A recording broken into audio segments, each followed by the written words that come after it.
the dreamers gone? Or have we all just gotten lazy? Something's got to give. There won't be much life left to live. Please send a sign from up above. And if I gotta choose, I choose love. I choose love. I choose love.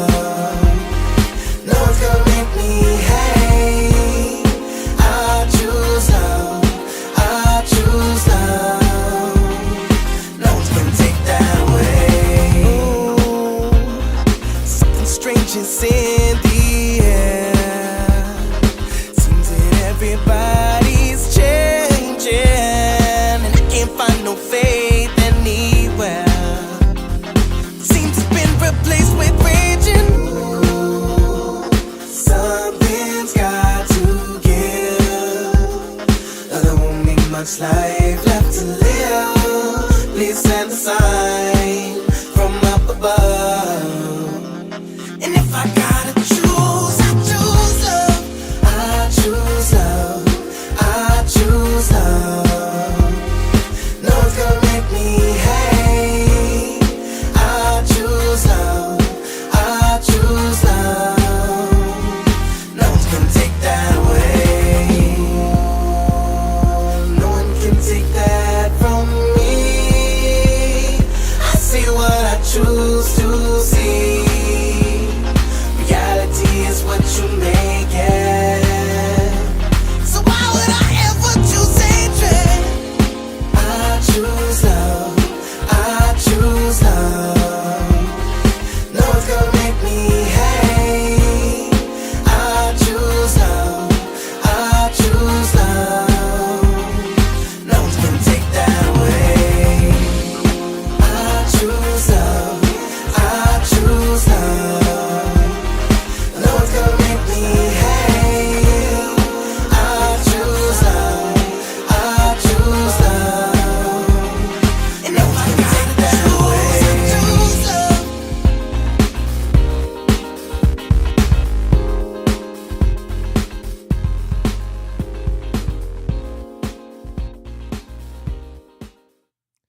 What's going on, everyone? Welcome to the Progressive Action TV show. This is the time for you guys to share it out. Oh, we gonna talk about it today. We're gonna talk about it today. You guys already know what the topic is. We got a contract that's due in May. I want to hear from you. What is your top 3 contract demands for this contract? Oh man, I'm excited about the show. You guys see the call-in number. I advise that you start calling in now and holding on. The phone lines is first come, first serve. Oh, let me give my boy a shout out. He gave me a dope shirt. Look at this, man. Look at that. That gave me a dope shirt. It feels good. He never wants a shout out, though. He never wants a shout out. But what I want to do, I want to start off this show. I'm going to run down some issues before I get into the call-ins. I want to run down some issues, some things that I feel that you guys should know about. But before I do that, can you guys do me a favor? I'm asking for you to do me a favor. Can you please share out the show? I need you guys to take 60 seconds and just share out the show for me. Share it to your group, share it to your page. We got to get this information out there. So I'm going to give you a couple of seconds to handle that.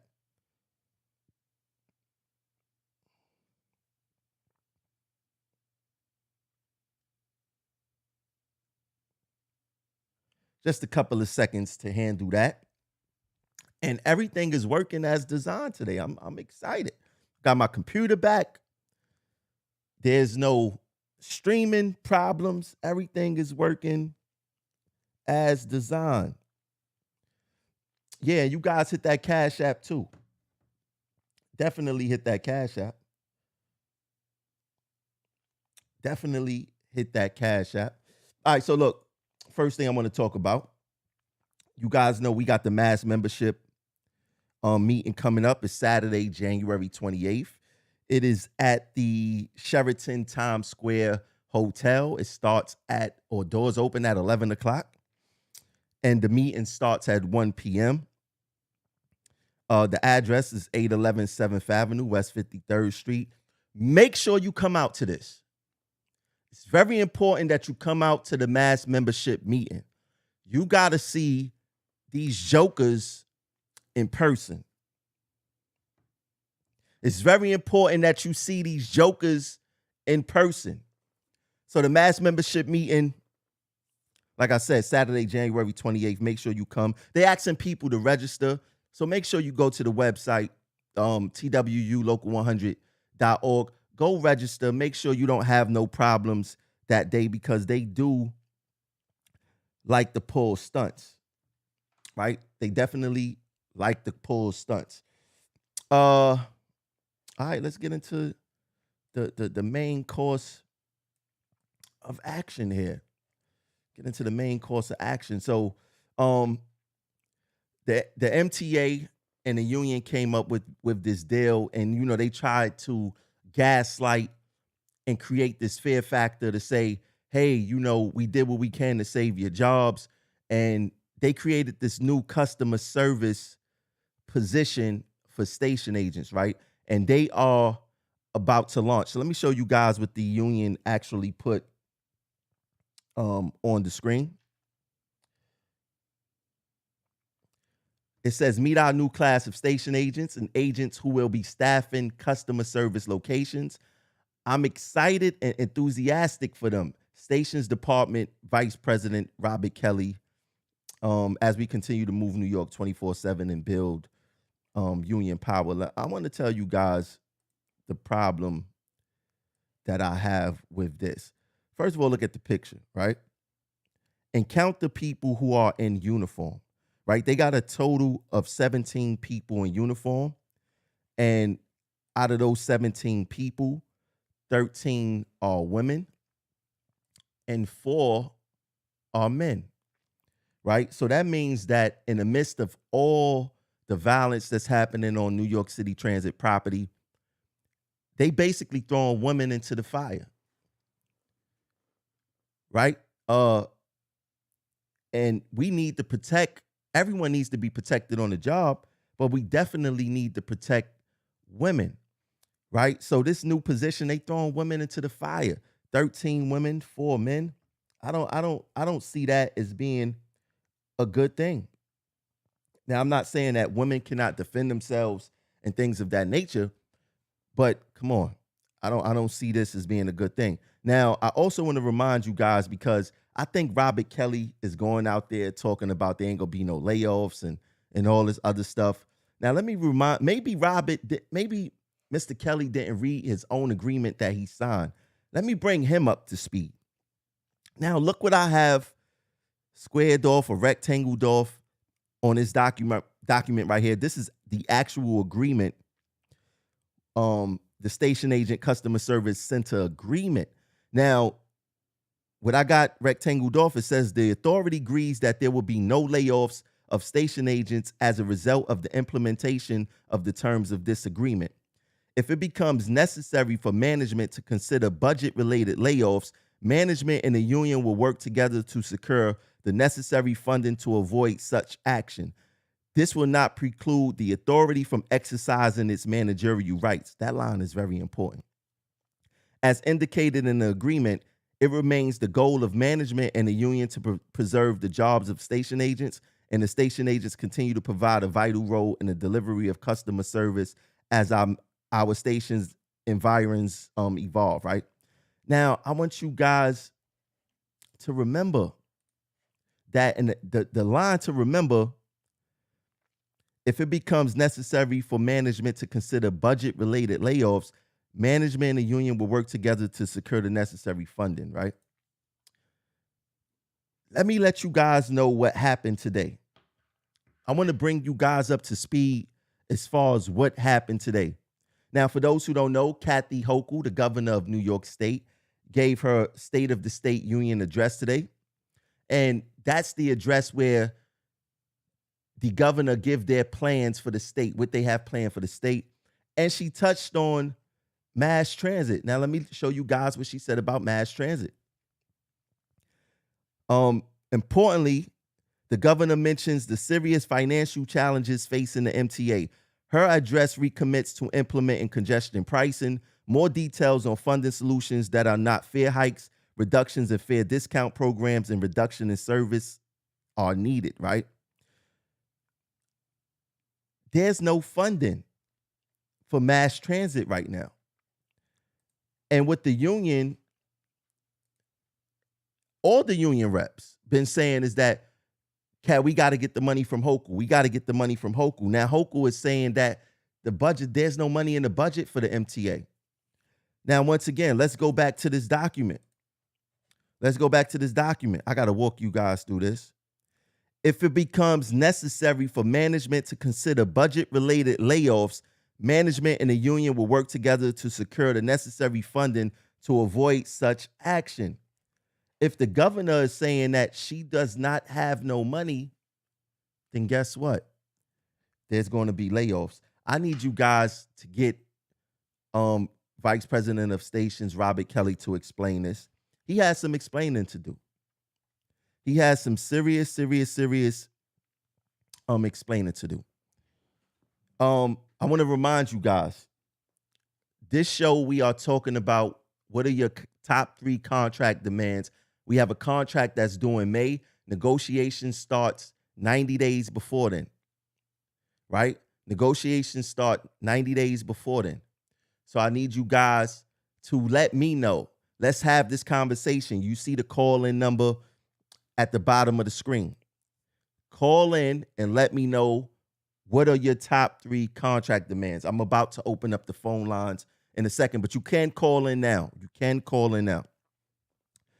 Now, a news article recently surfaced talking about the death of train operator Garrett Goebel, escape mask, and how the MTA dropped the ball in this whole entire situation. Now, I spoke to Garrett Goebel's wife the other day, and we talked about this document. In fact, I was the first person to send her the document that was of an investigation into the escape mask, what happened with Garrett that day, and things of that nature, right? So I found something very important, and I can say for the record that they do not care about RTO. They do not care about RTO in no form or fashion. And when I say they, I mean the union administration, right? What I found in this document was very alarming. It was upsetting. It shows they have no courtesy to the family of the deceased. It's a disrespect to the living that work on this property. And they do not care about RTO. And that includes Richie Davis. And I'm going to explain how. So, like I said, Pesh had did an investigation into the mask, the fire at 110th Street that killed our coworker Garrett Goebel. And I want you guys to take the time to read. Now, let me explain what's rectangled off in this screenshot. There was an final meeting between all the parties, Pesh, the MTA, and the union, right?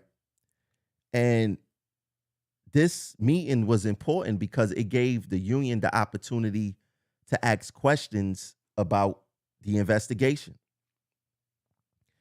And what it says in this screenshot is Zoom invites were sent to Mr. John DeLiso, Vice President of Subway Surface Supervisors Association, and Earl, it actually say Early Phillips, but they meant Earl Phillips, Director of Safety for TWU, Local 100.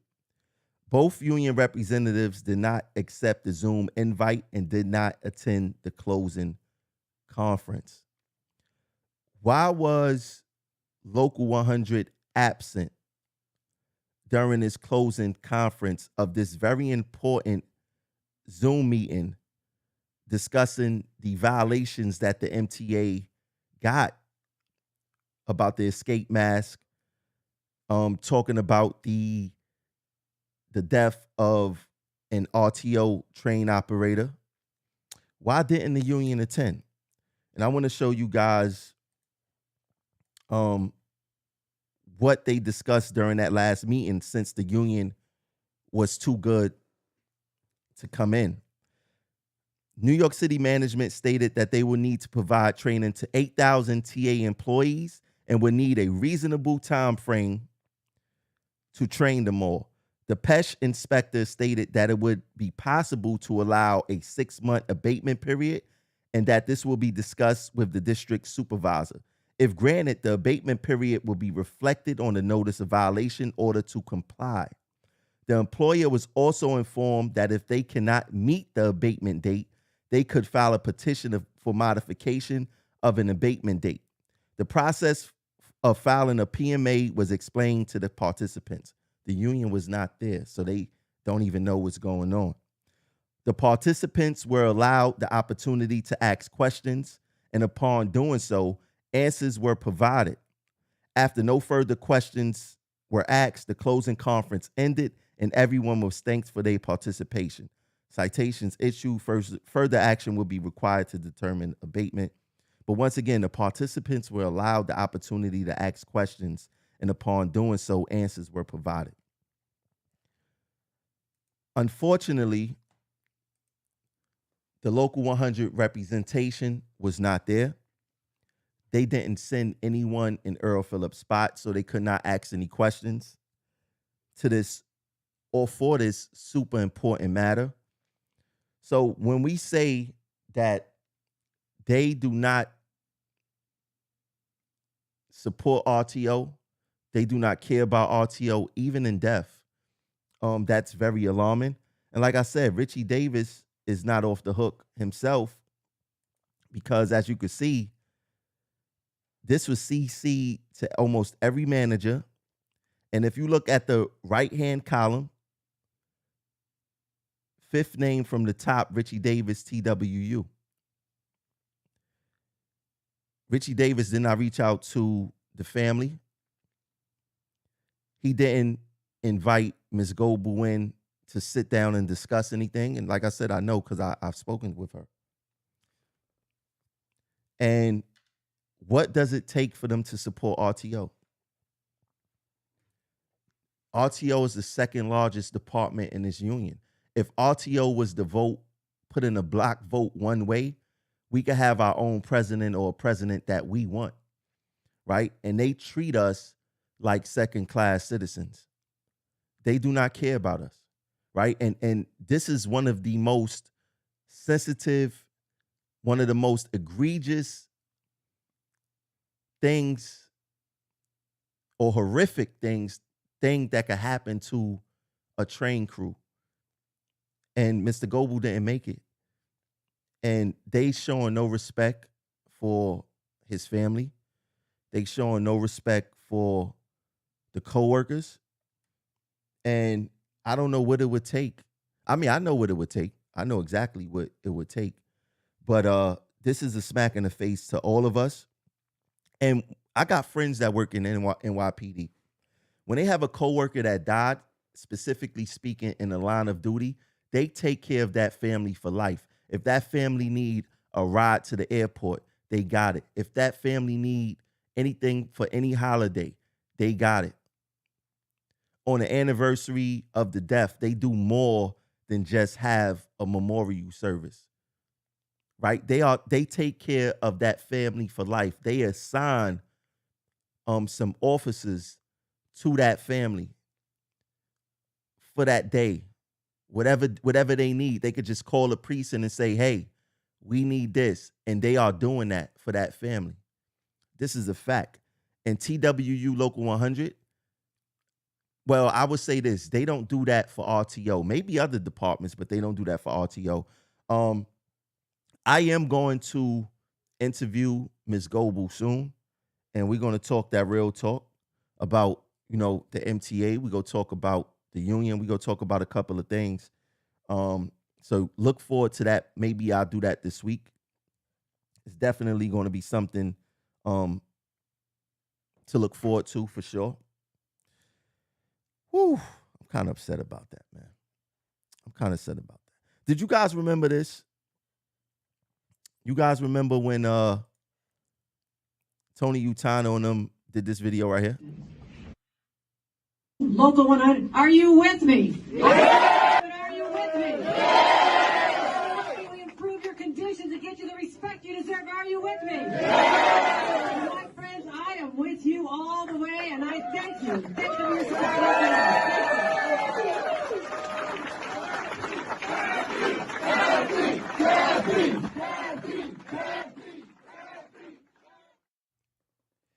Now, that video is embarrassing on multiple levels. It's embarrassing on multiple levels, right? Also, in Kathy Hochul's State of the State address, guess what Kathy Hochul wants to do? As a compliment to the New York Housing Compact and its goal of delivering 800,000 new homes over the next 10 years, the governor is calling for all new construction to be fully sustainable with no on-site fossil fuel combustion by 2025 for smaller buildings and by 2028 for larger buildings. Highly efficient, zero-emissions buildings can be built at a minimal cost premium and will provide new residents with safer, healthier, more comfortable homes. Now, I know a lot of people are saying, Tramel, what this got to do with transit? Well, for those who don't know, Local 100 also represents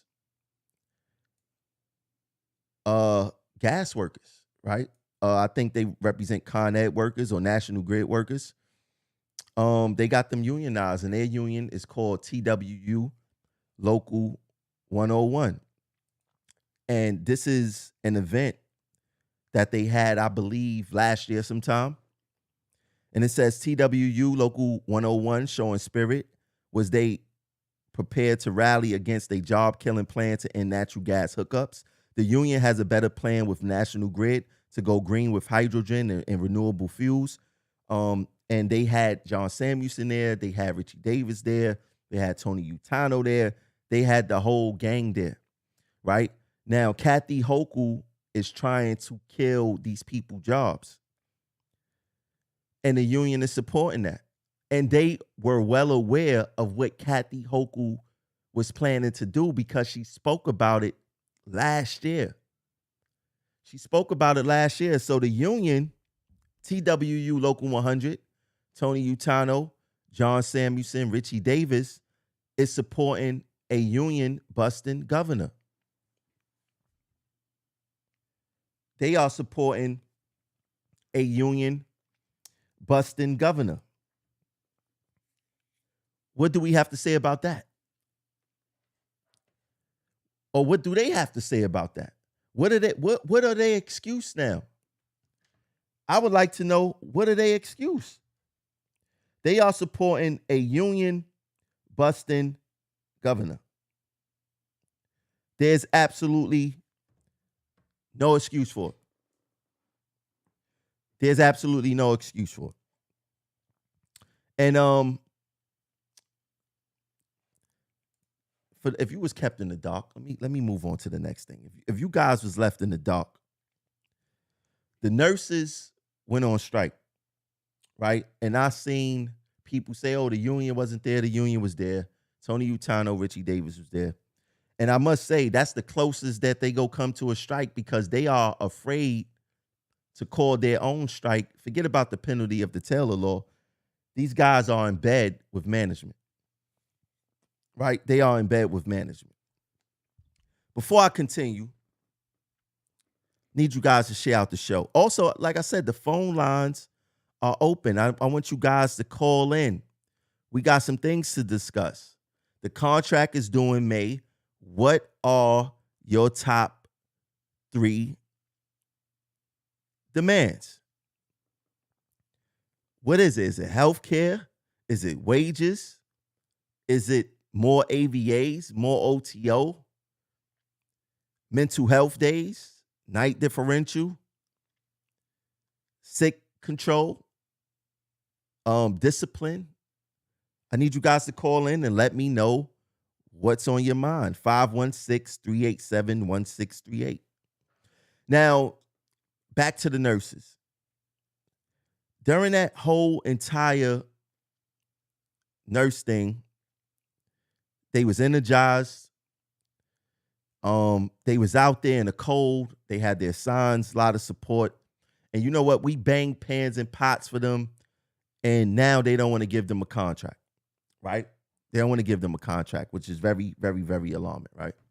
Now, I want to play this video of Richie Davis. If you don't know, the president of this union, TWU Local 100, giving a speech. I want you guys to listen, and we're going to analyze this speech. Check it out. Good afternoon, everyone. Good afternoon. Thank you very much for having me here, the new president of TWU Local 100. And I have a personal experience with the nurses myself. My son was hospitalized for 5 days last month. And to realize what the nurses do to keep me calm and knowing I'm in a frantic situation and how important their jobs are to us. At Local 100 during the COVID pandemic, we transported the nurses back and forth from their homes to the hospitals and make sure they got there safely. So for today, we're standing here in solidarity with the nurses to make sure we stand by their sides to fight with them for safe staffing levels, higher raises. I know they say, forget about the money, but the money is very important. The executives up there line their pockets. Why should it not line our pockets as well? But the staffing levels are very important. Very important for the Nurses Association, for the nurse themselves working inside of Mount Sinai and making sure they're there for us on a daily basis. So on behalf of Local 100, we stand in solidarity and we'll make sure we fight for you. So yes, we can. Sí se puede.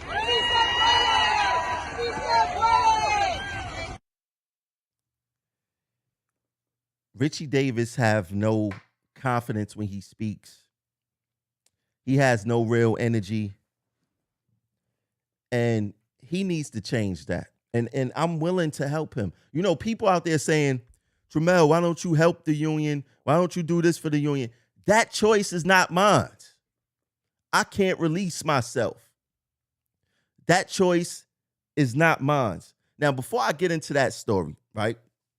Because that kind of like bothered me when people say that, like I'm the one who make that decision, as if I'm not helping the union. You watching the show, that's helping the union. There's no other platform out there that continuously since 2016 that give information via a TV show, right? There's no other platform out there, right?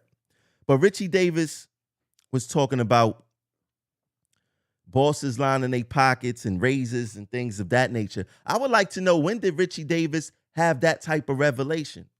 Because he was a part of an administration that made sure that we got the least amount of raises possible for the work that we do. This very important, serious work that we do as transit workers, right? So I want to take you guys down memory lane for a second. I'm going to take you guys through memory lane. So back in 2012, Stand United been in office since 2009. Samuelson didn't negotiate a contract until 2012. That 2009 to 2012 contract was an arbitration award. He did not negotiate that contract, right? So the first contract that John Samuelson negotiated, in 2012, we got 1%. In 2013, we got 1%. In 2014, 2015, and 2016, we got 2% each year.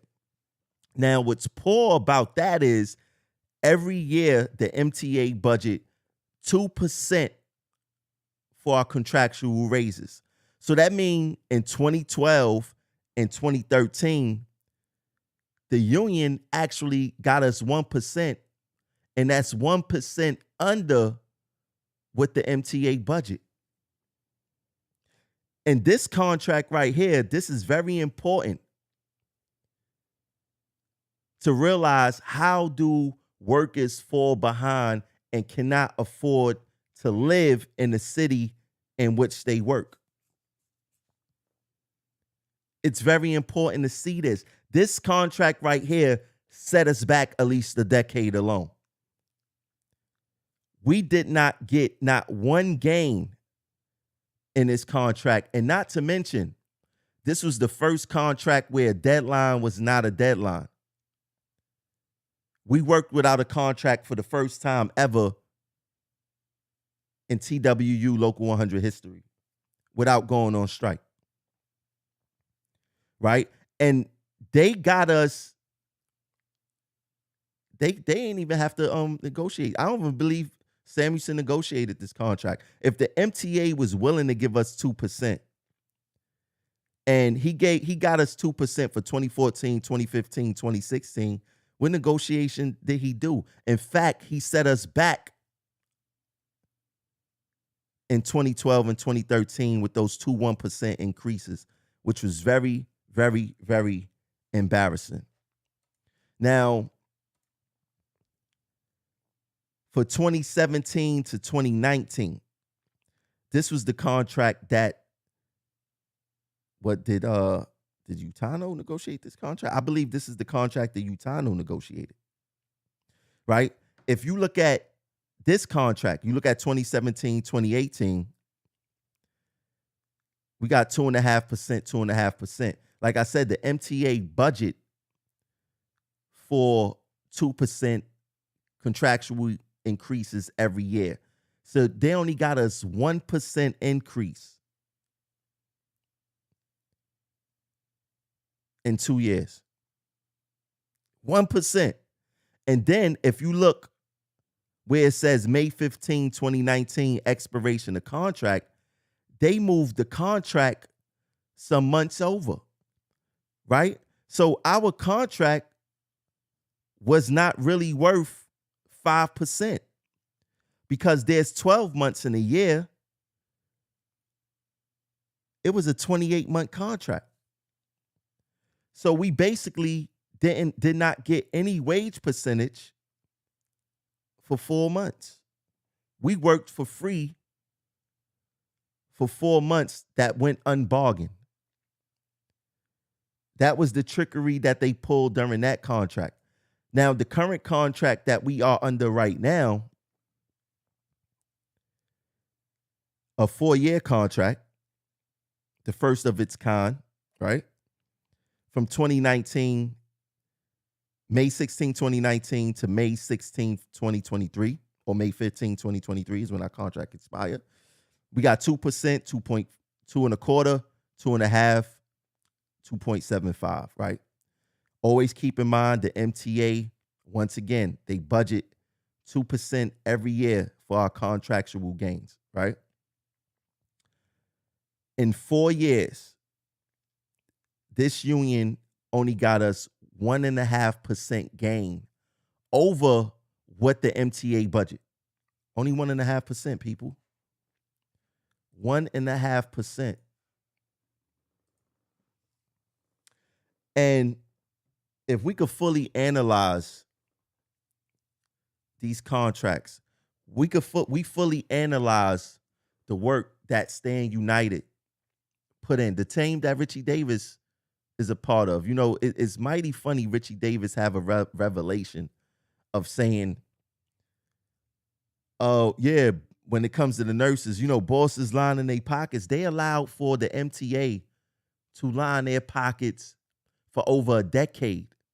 Stand United, John Samuelson, Tony Utano, Richie Davis allowed the MTA to line their pockets, the state to line their pockets on the back of transit workers for over a decade. I need to do the math. Let me see. That's 1.5%. That is 1%.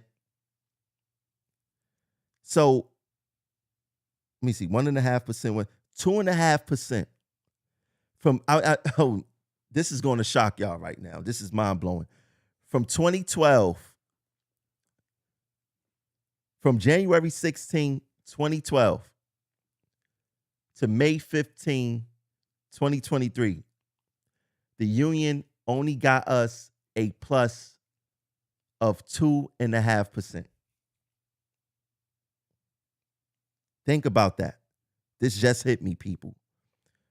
From 2012 to 2023, the union got us a plus of 2.5%, right? But it's not really a plus, because remember what I said. Let me bring this back up. Oh, I love when my brain get flowing like this. It's not a plus of 2.5%, because if you go back to that 2012 contract, the MTA budget 2% for us every year. In 2 years, the MTA got us, TWU Local 100 got us 1% for 2012, 1% for 2013. So we're missing a percentage if we want to break even, right? If we want to be generous, we're missing a percentage. So we really got a plus of 0.5%. A plus of 0.5% between 2012 and 2013. That is crazy. That is insane. And this is one of the reasons as to why us as transit workers, we are behind in cost of living. We can't afford for rent. We can't afford for our kids to go to nice schools. We can't afford the vacations that we deserve.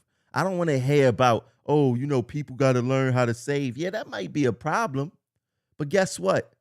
The major problem is that we have been negotiating, or they have been negotiating, second-class citizen contracts for all of our departments. For all of our departments, they have been negotiating second-class citizen contracts. I don't know how y'all not upset. I don't know how y'all not upset. I need you guys to call in 516-387-1638. I need you guys to let me know what's on your mind. Now, I want to get into a story real quick. Because this bothers me a lot, right? So people ask me, Tramel, why you don't support the union? Why I don't support the union, right? Or why don't I help the union, right? Let's talk about it. Why Tramel Thompson do not help the union? First of all, let's define what the union is, right? Or let's lay out the groundwork. The union is the members. The members are the union. We have a union administration, right? So technically, I do help the union. You're watching a show that I help members out all the time, right? I just gave some undeniable information for you guys to see for yourself, so you can read. I could send you the documents. I could do a whole bunch of stuff, right?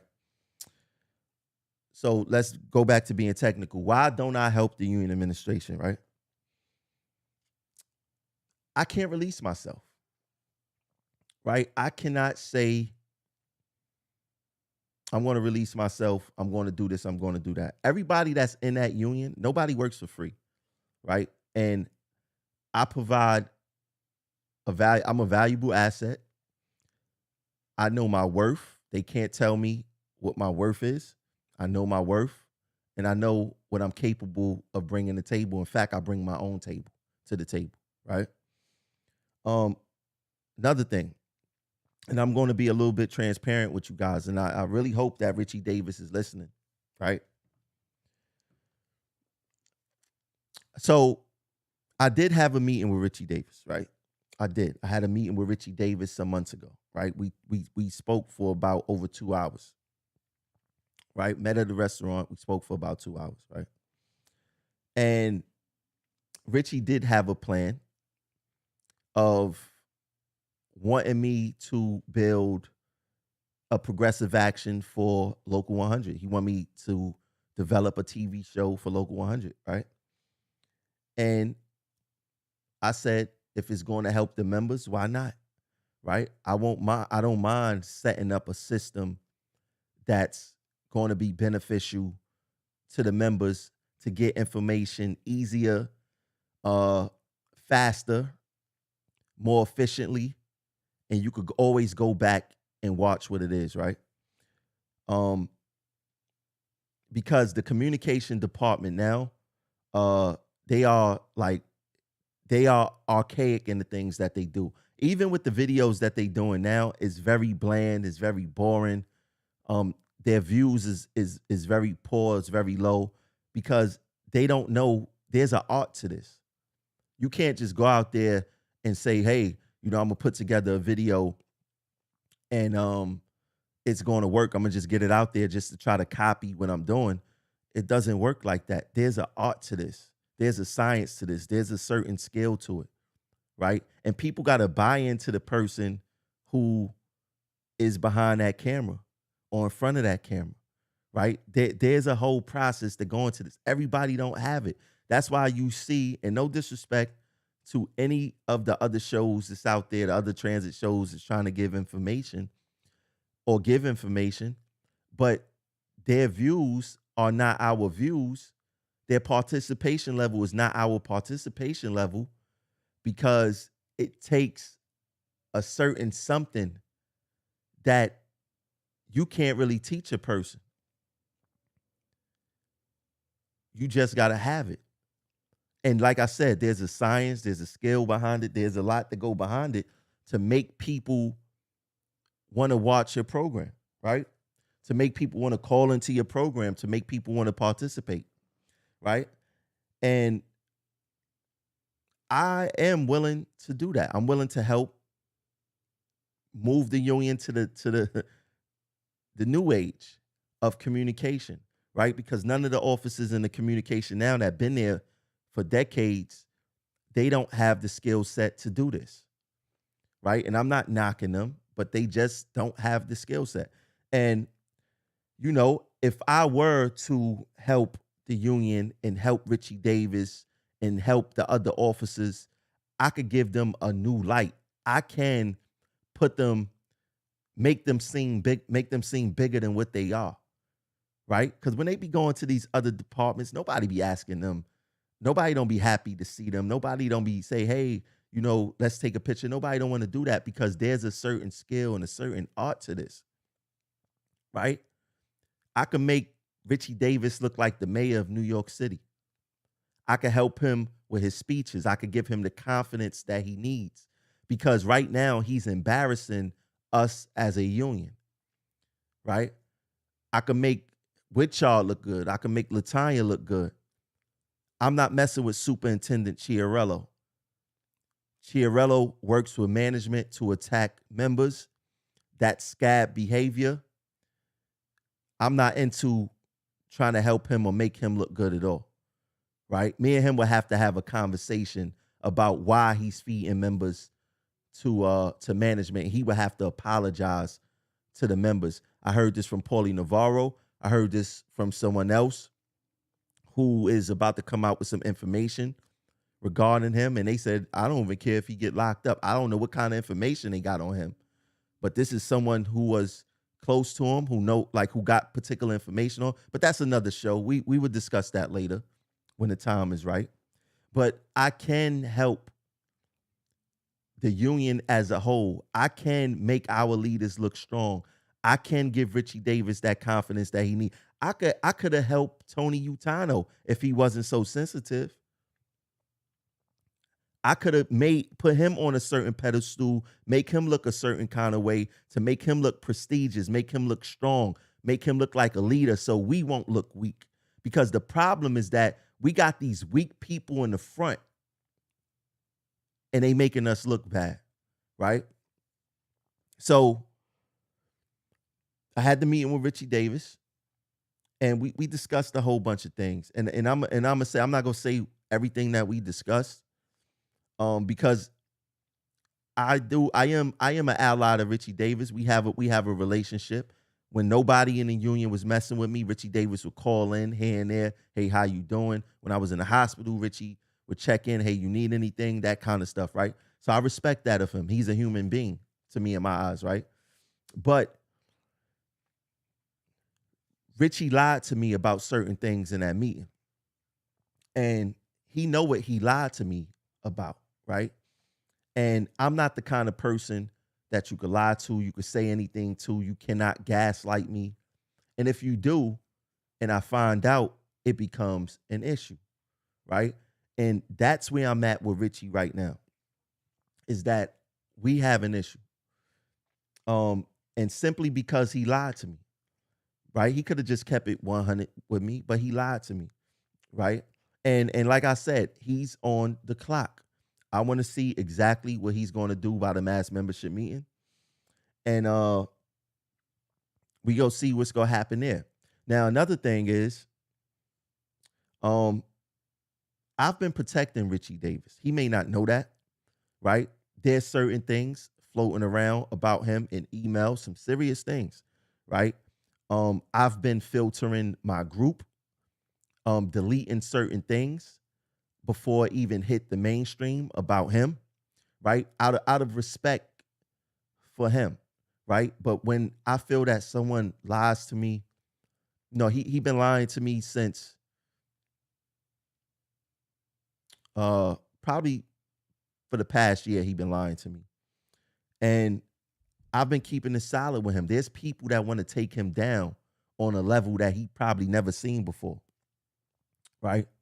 There's people want to take him down on a level that he never seen before. And like I said, I have not been letting anything of the magnitude that I know about hit my website, right? Hit Facebook on my page, the biggest page in transit, right? You put something out there that's full of gossip, the people is going to eat it up, right? I purposely did not cover it on a news show. Why? Because of how sensitive the topic is. And as much as I don't like being lied to, being gaslighted, I don't know if I want to see him go down in that form of fashion, because the stuff that they said about him, that they saying about him, I think is valid in some aspects, right? In fact, I have sat down with a few men who had a talk with me, and they didn't know that me and Richie Davis had a relationship. You know, I let them know that I won't be participating in that aspect of what they trying to do to him. And it's no violence or nothing like that, so we don't have to worry about that. But they even, I don't know if I should say this though, but they wanted to make a donation, right? A substantial donation. And I turned that down. Out of respect for another man, another black man, and someone who I have a relationship with. But once again, when someone gaslights me, when somebody lies to me, I feel deep down inside that they don't have no respect for me, right? Because I'm the kind of person that you could keep it 100 with, right? And I was keeping it 100 with him. So I think that me and him need to have another conversation, and simply based off of the lies, right? And if we don't have a conversation by a certain time, I am going to talk about what he lied to me about specifically. And I'm not going to be filtering anything that come through my page. I'm not going to protect anyone. I'm not going to involve myself, I'm gonna do what they do to me. I'm gonna turn my back because that's what I feel that when you lie to me, that's what you do. You turn your back. Like you don't lie to people who keep it 100 with you, right? You just don't do that. And that's that. That's that. Now look, I'm gonna sit back here for a couple of seconds. Somebody tell Richie Davis to get in contact with me. I could talk to him. I am gonna talk to him. Hopefully he reach out to me before the mass membership meeting. That's the deadline. You guys got to call in, man. What are your top 3 contract demands for this May? But like I said, Richie Davis, in my personal opinion, he was a good guy until he lied to me.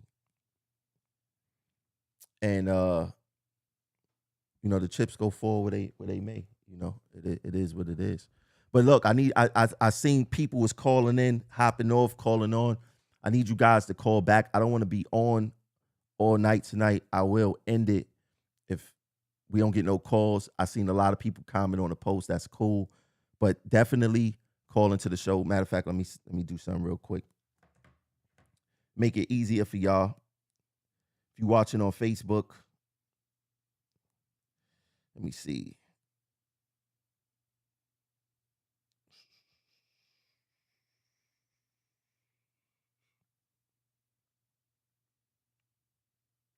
All right, I put the number inside the chat. I'm gonna give y'all a couple of minutes. Apologize. I went on a monologue, and some people want to call in, get off, call in, get off. I get it.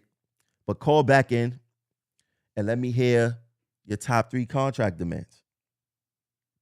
I want to be on here. I want to get some rest. I got a important day tomorrow. Got things to do tomorrow. But they say, how that saying go? I got people to see, places to go. Yeah. Got people to see, places to go. Need y'all to definitely hit that Cash App too. Definitely hit that Cash App. But yo, we are in some real trouble in Local 100, like some real trouble, right? Forget about all the scandals and the allegations and like I said, that Richie Davis allegations or whatever the case is, it's bigger than, there's an email thread going on around. It's bigger than that. It's bigger than that. And I've been the one throwing water on it, like absolutely not. I'm not doing that. I'm not doing it. I'm not doing it. But if that donation right, I may just do it. If Richie don't call me. Listen, I told y'all in 2023, this is a business. This is not personal. Yeah, I'm telling you, this is a business. Yeah. Everybody getting paid. Everybody getting money. Everybody doing their thing. This is a business, not personal. Yeah. I'm gonna make a donation list if you want me to cover a certain show, a certain topic. You gotta donate this amount of money. And let me tell you something. They wanted to donate 5 figures. This is real serious to them. It's real serious to them. But it's all good, man. I ain't gonna burn them down like that. But I'm gonna stop filtering what's coming on the page. And if it gets serious, I will do a show on it. I don't care. I don't care. You don't care. I don't care. That's how that's gonna work. But look, all right, I'm gonna give y'all 2 minutes to call in. Just 2 minutes. 2 minutes. I'm tired. I got things to do. Tired. Got things to do. Yeah. Ah, man. Let me see what y'all saying. Let me see what y'all saying in the chat. What's going on in the chat, y'all? It's too much chatting going on. Why y'all not calling in? All right, we got a call. Let me see what's going on here. Oh, what's going on? Y'all calling in and getting off, calling in and getting off. I know y'all want to have a conversation. Hit the show, call in. Let me see what y'all saying though.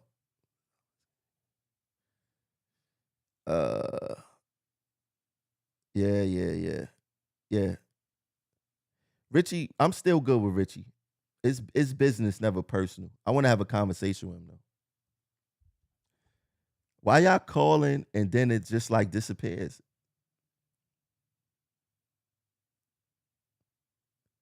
Everything is working perfectly today.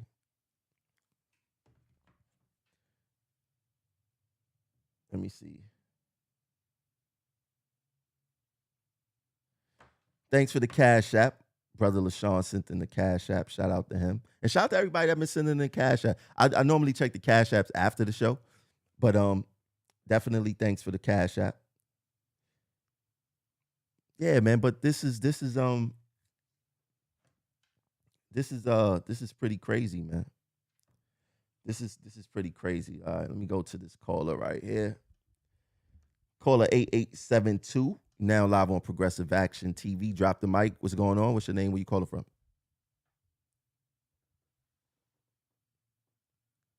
8872. Oh, my fault. 8872. There you go. I had you on mute. My fault. What's going on? Yeah. What's going on, brother? How you doing? Oh, that's LaShawn. I know that. I know that voice. How you doing, my brother? What's on your mind, man? Let's talk some contract, man. What's your top 3 contract demands? I don't have it. I have one thing that has been that's been plaguing me, and that was the switch from or spring summer like time period. So my top demand is more to in order to gain our leverage back, is to swing it back somewhere into the 20s of December 2021, 22. I know that was a very strategic plan. I'm not sure who signed off on that, but I think that we should go back to that in order to gain the leverage that we need. I agree. Now, the whole hoopla behind that was they had criticized Roger when Roger moved the contract date from December to January, right? But the truth is that January is still freezing cold outside. You could have snowstorms. You could have all of that, right? Now, we all agree that December is the ideal month to have a contract expire, but they moved it from January to the summertime. What sense does that make? So that is a very valid point that you bring up, and is very important and strategic and strategy wise in securing a good contract. So that's an excellent point. Well, it makes plenty of sense. On a corporation side for the MTA, it makes plenty of sense to move it over to the summer, especially when you have your money in City Bike, especially when you have your money in Uber. It makes plenty of sense to move it over into the summer. So just in the event any of your members that's working for you try to make a move, it's like, okay, I can lean on other organizations that I'm already vested or heavily invested in, be it by shares, be it by share board members. So I see the strategic plan, and that's why, I've expressed, on multiple occasions, it's like you got to know who you're dealing with. Yeah. The MTA board, these guys, they're not any suckers. They might be soft, but they're not suckers. They know exactly what's going on. Even to the point with them sitting in a circle when you go up to 2 Broadway, they on the same page. That's a ritual for them. And we're so spread out that we don't know what's going on. Stations is divided, RTO is divided. There's so many different divisions, crazy that they call it divisions, that we're so divided. But them, no matter what type of disputes, and their common goal. Your phone going in and out. That's why I say follow the money. Oh, you lost me, T? Yeah, I lost you for a second. So that's why I say follow the money, because they're on code, and they're on a very, very thin rug. All we have to do is for us to get on code, stop infighting, stop bickering, and all we got to do is that, We don't know where the rug is. All we gotta do is pull a rug, but we got too many gatekeepers, and I'm still trying to put together who they are. Like I said, I have a few things in mind, but anyway, patience. T2, I gotta ask: has anybody from stations come to you with any concerns whatsoever regarding the changes that's going to be going on? Oh, all the time, all the time, all the time. Like almost every day, I get a message from a station agent, worried about what's going on and how their union reps is gaslighting them and lying to them, because everything that the union reps is saying is contradictory to the documents that's out there, right? They just recently, I heard that Kelly was saying that it wasn't gonna be any layoffs, but Kathy Hochul just did her State of the State union, and she's saying that there's no money for the MTA. And that document that Kelly signed basically said if there's budget issues, the MTA is going to exercise their managerial rights, right? So they don't have to blatantly say that there's going to be layoffs. If there's no money in the budget, then how are they going to pay certain people?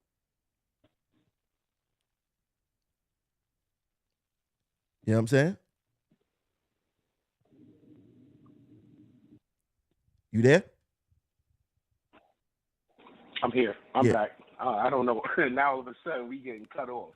Yeah. So yeah, it's a whole bunch of lies, and I don't understand like why they just don't keep it real and say what it is. Yo, there's a possibility that there may be layoffs, but we're going to fight. Now they saying that there's no money in the budget. The federal government is not giving the MTA any more money. They gave them like 16 billion. They gave the MTA exactly what they asked for. Now it's time for Kathy Hochul and the state to give their share, and she's basically saying that there's not going to be no money, and we going to have to pull some money from the congestion pricing or whatever the case is. How is that going to save jobs? They are predicting and forecasting this whole congestion pricing thing. And what I don't understand is that congestion pricing is supposed to be a deterrence so people could take mass transit, right? So, all right, that's cool. The MTA go get their money through congestion pricing or through the mass transit, but there's thousands upon thousands of people who's not paying their fare. So they are pushing more people to come into the system that's not going to pay their fare. How are they going to monitor that? Because make no mistake about it, congestion pricing is a deterrent for having people to drive into Manhattan below 60th Street to get more people onto the trains and the buses.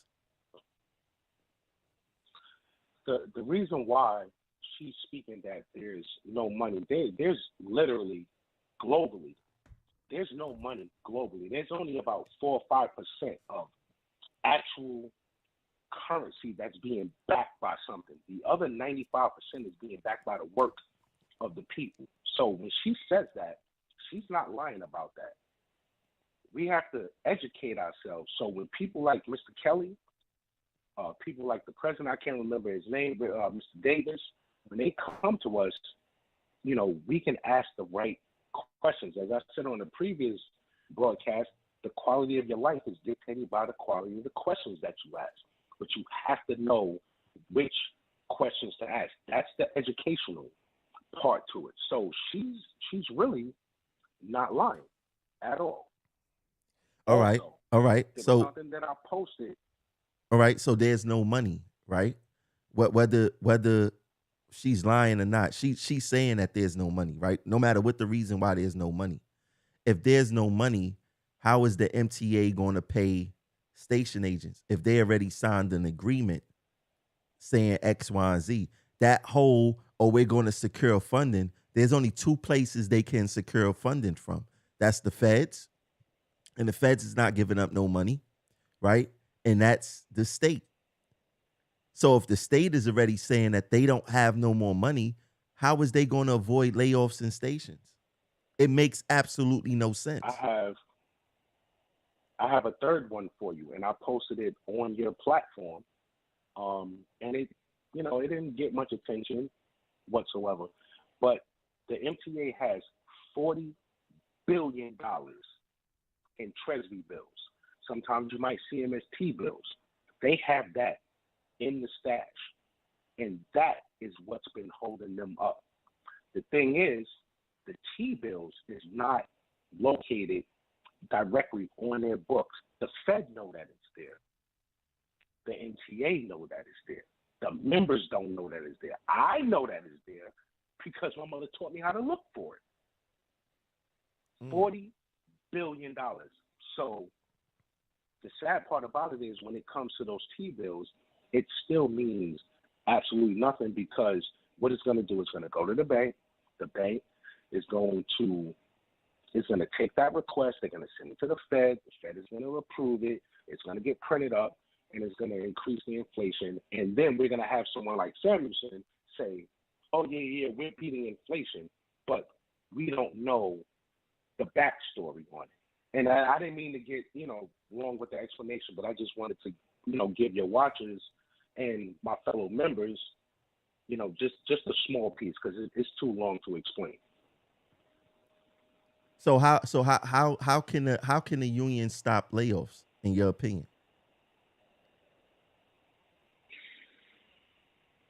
I'm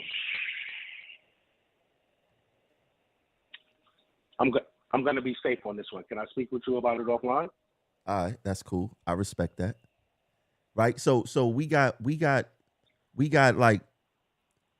I just don't like the lying, man. It's something about lying that I take personal because they are playing with people's livelihoods and they gaslighting them. They making them think that, oh, don't worry about it. Your job is secure. Really, nobody's job is secure. If they don't have no budgeted positions, like I believe that RTO is next on the chopping block. If they scaling back service, right? They're not going to hire as many workers if they continue to scale back service. They're not going to have people sitting down all day not doing anything. They're not creating no new jobs in RTO. Right? So there's things that's happening where it's same thing for bus operators. This new bus designs, they got the Brooklyn bus redesigns or whatever. I'm hearing that they cutting runs on a lot of these lines, right?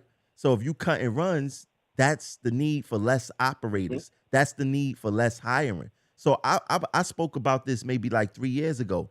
If you check our LM2s and you look at how our membership numbers fell, we went from 45,000 members. Now we at like 38, 39,000 right now. Right? I remember that. So the MTA is single-handedly making our union weak. Less members mean less dues.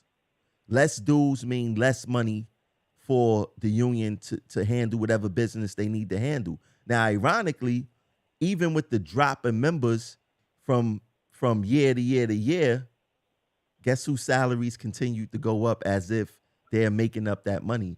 The officers staying united or whatever the case is. Roger was the only president who cut his officers' salaries, right? Who voluntarily said, we're going to take a pay cut.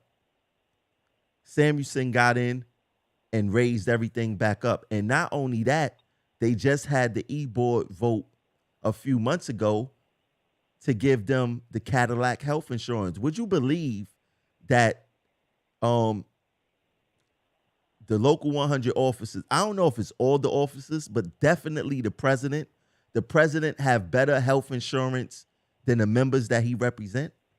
How crazy is that? No, I can. Wait, hold acknowledge. Hold that thought. Let me let the next caller on. I'm gonna keep you on too. So hold that thought. All right.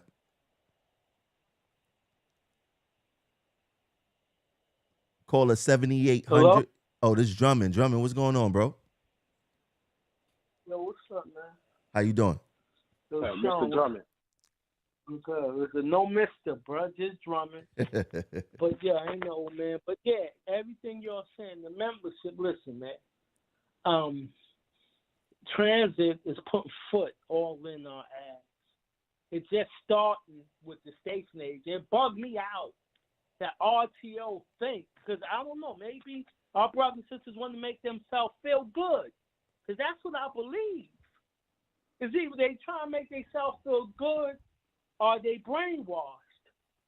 Because even at the convention in Vegas, the union, Samuelson said, he said the biggest threat was technology. Next year, there will not be any more Metro cards. And nobody listening to my voice believed ever that there was never going to be no, that they was going to get rid of Metro cards. Just like people didn't believe that they was ever going to gentrify Bedford-Stuyvesant. It's like what's going on in the South in Jamaica right now. These people plan. They plan for decades. They could be making that move for 2026. They could have thought about this in 1999. And our brothers and sisters want to sit and listen, and this is what they know. The nurses is out there stomping. And they making money already. They're stomping for basically for conditions. And the union standing with them is ludicrous. It's ludicrous. Just like they went out to Chicago, protesting for Southwest was ludicrous. But our brothers and sisters, y'all better wake up. And y'all better, the fact that there's only 22 people calling here is kind of pathetic too, because people know that your show's on and they watch it and they saying nothing. Now RTO is next. They trying to break up. Matter of fact, they broke our spirits off. Our spirits is broke. Most is weak. Y'all chasing short money. They keep that they hired 1,000 too, so they hiring people like it's go. They try not to even fire people right now. They trying the best. They trying to, and employee availability is their guard. Once they have employee availability, them extra layups, them extra put-ins, them extra trips, that's gonna be gone. Y'all should right now, and I know what everybody say, saving that money and to everybody. This is just my financial advice. Budget your money for the 80 hours that you get, not your overtime. Agreed. The overtime is not sustainable. And they know that. And I'm just saying, we got to get smart. The teachers went out there was fighting. They didn't want the COVID, the vaccine. Our union ain't say nothing about the vaccine. Even if they didn't believe, if they didn't agree with us not taking the vaccine, the president of the the firefighters union, they said even though I don't agree with our members, we think our members should take the vaccine, should get the vaccine. We stand beside them. We didn't get nothing. What you call our union standing behind us. But the moral of this story, before I go off on a tangent, is the only way we can push back is forcing them into agreement. And transit has the upper hand. We're losing. If you think we ain't losing, you crazy. They doing everything in their power to get rid of conductors. If they can hire somebody for $15 an hour instead of 32 hours whatever we get, they're gonna do that. That's what they doing with them guys that sit around the fake cops that be watching the gates and all that. They can put them on the plaque. If they can automate it, they working on it. They got driverless buses all over the place. We one of the few places where they still got conductors. They put money into driverless operations. That's what they doing. You think it ain't coming to New York, the capital of the world, and y'all sitting around trying to make yourself feel good that this is gonna be here forever, and y'all not pushing the union to do nothing. Y'all trying to got foot on our neck. We can have our foot on the union's neck. That's what people do. They pressure their union. They're not happy. It's so pressure. Y'all don't And Drummond, you have Y'all a don't do nothing. Drummond, you have a point about the Hey, driverless. You have a point about the driverless buses because look what they doing on 14th Street.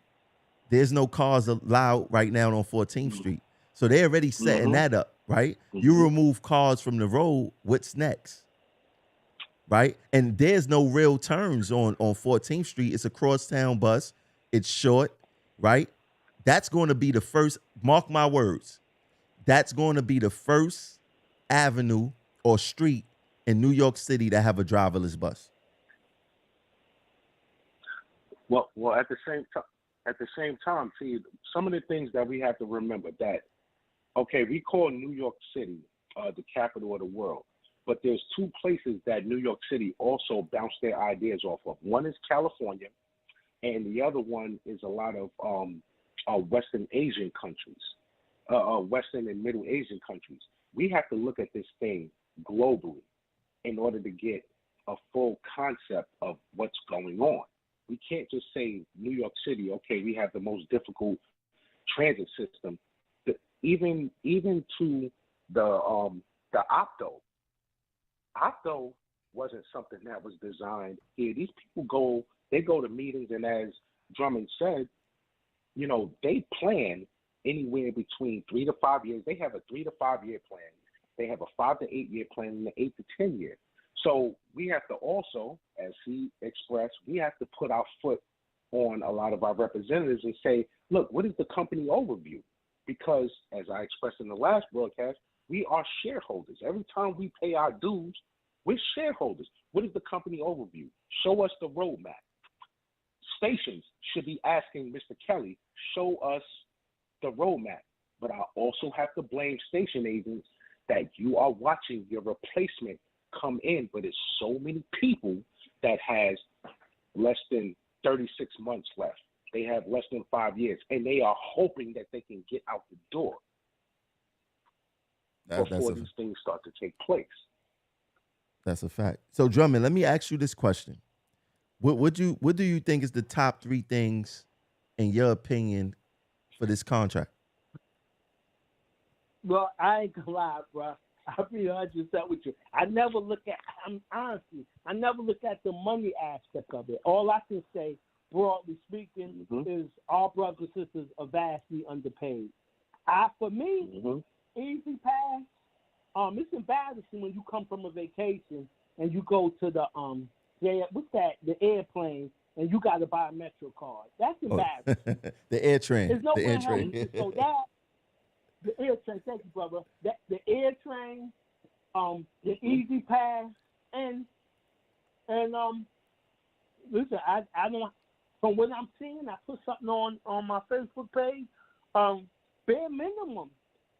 You see the numbers people are getting. That's 2 and 3s ain't doing nothing. That ain't doing nothing. They ain't paying for gas. Like Kemp laid it out a few weeks ago. He was methodical about this. So we need at least, I say, bare minimum 18%. Bare minimum. Or over what? Over what time? Over what period? I'm trying to be generous. Over 3 years. It's really more than that. I'm undercutting them, but I mean they ain't. I pathetically, I don't think they're gonna get that either. But I'll say maybe 21% over 3 years.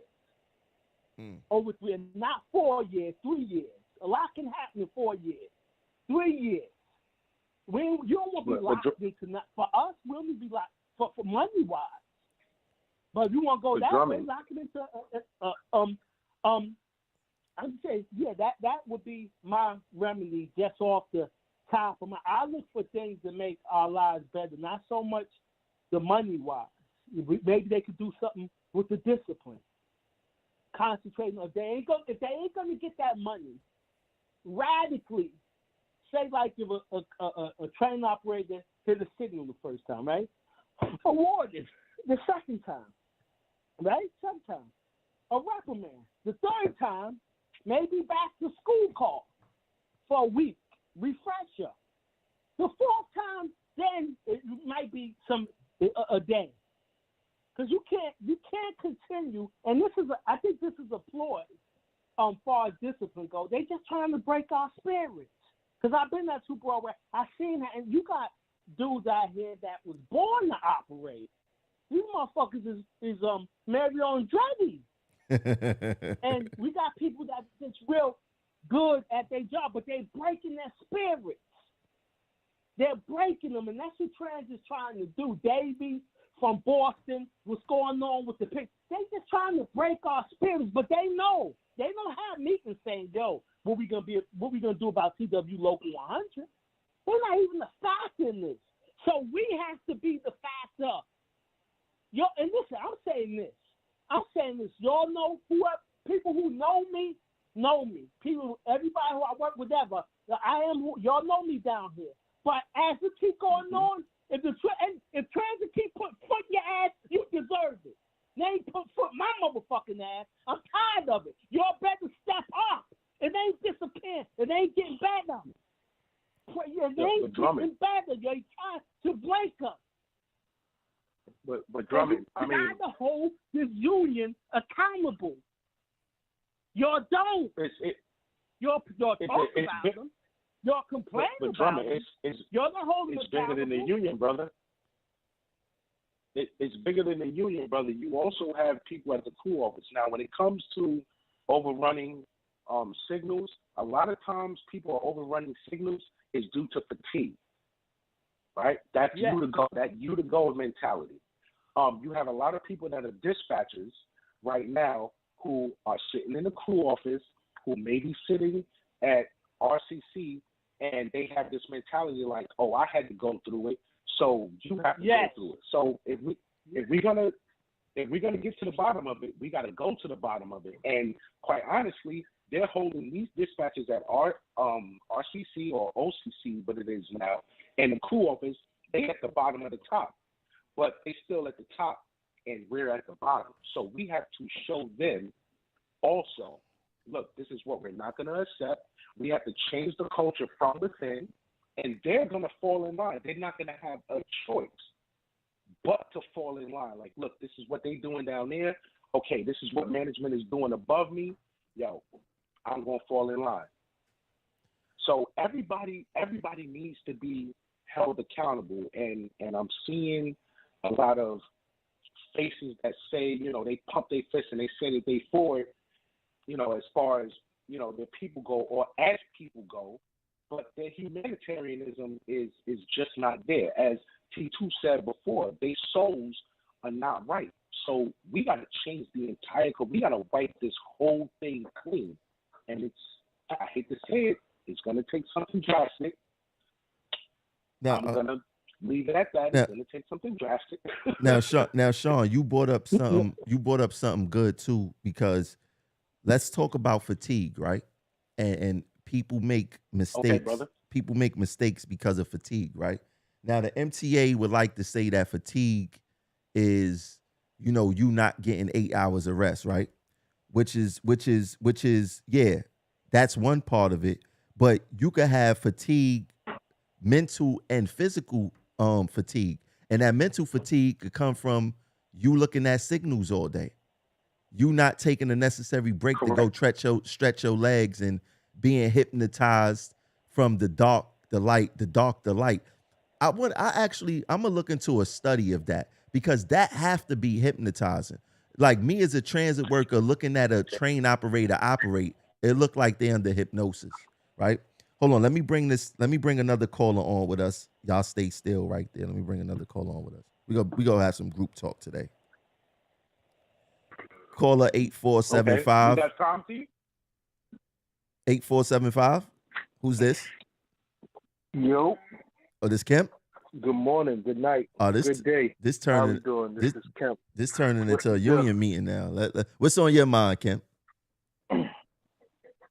As long as there's union members, you might as well have a union meeting, right? You might as well. Wherever there's union members, it's a union meeting for sure. What's good, everybody? What's up, Kemp? How you doing, brother? Ain't nothing, peace. What's the word?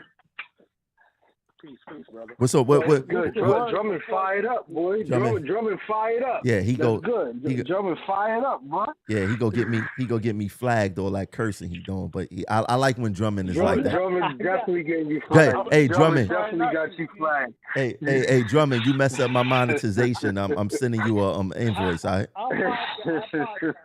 I'm sending you an invoice. Listen, you mess up my monetization. I'm sending you an invoice. Don't worry about it. Hold on. I'm gonna add somebody else to the line. I'm gonna add somebody on the line with us. Hold on. Caller 8371. You now live on Progressive Action TV. Drop the mic. What's your name? Where you calling from? Yo, what's up, Tramel? This is Torres, train operator, A Division. What's going on? Good evening. Chilling. Good morning. Thanks for joining. Thanks for joining the discussion. I got 1, 2, 3, 4. I got 3 other people on the line with us. So we gonna have some group talk. I ain't gonna take the calls one by one today. We gonna have a group discussion. So Kemp, you called in. What's up? Peace, everybody. Peace. Torres, do you have time? You have time to hang out? I do have time. All right, cool. I do have time. We gonna start off with Kemp because Kemp called in. Kemp, what are your top 3 contract demands? Yes, sir. One of them is we have to be able to get out of here earlier. We have to figure out a way to actually reduce the amount of time we spend at this job, because we know for sure that transit workers die. I can't cite other departments. I just use buses as an example. We know for sure that the average bus operator dies 3 years after retirement. The study has been done. The study has been established, and it is concrete. It is not ambiguous. It is very clear that sitting in a bus for 25 years will reduce the amount of time you will be alive. Actually, any sedentary job that you essentially sit in for a long period of time will reduce the amount of years you'll be alive. So in essence, working at transit as a bus operator specifically, or any job where you sit down for 25 years is going to guarantee that you will be alive a lot less long. And that consequence has to be a condition of bargaining. Wait, hold up. Let's not confuse it. Any less time on the job have to come through legislative action. So that's a pension issue, and that have to come through lobbying, assembly people. That's not something that the MTA negotiates. Right. The heart bill, really, it's the heart bill. It's one of my babies. It's one of the things that I think all transit workers should be able to actually reduce the amount of time that you're here. But wait, hold on a second. Who's in the train station on this line right now? That's you, Torres? Torres. Yeah. Mm-hmm. All right. Let me mute you. You got to get in where you fit in. I'm off the clock. All Don't right. worry, I'm off the clock. Yeah, no. I'm just saying it sound crazy. It sound like you walking the tracks. All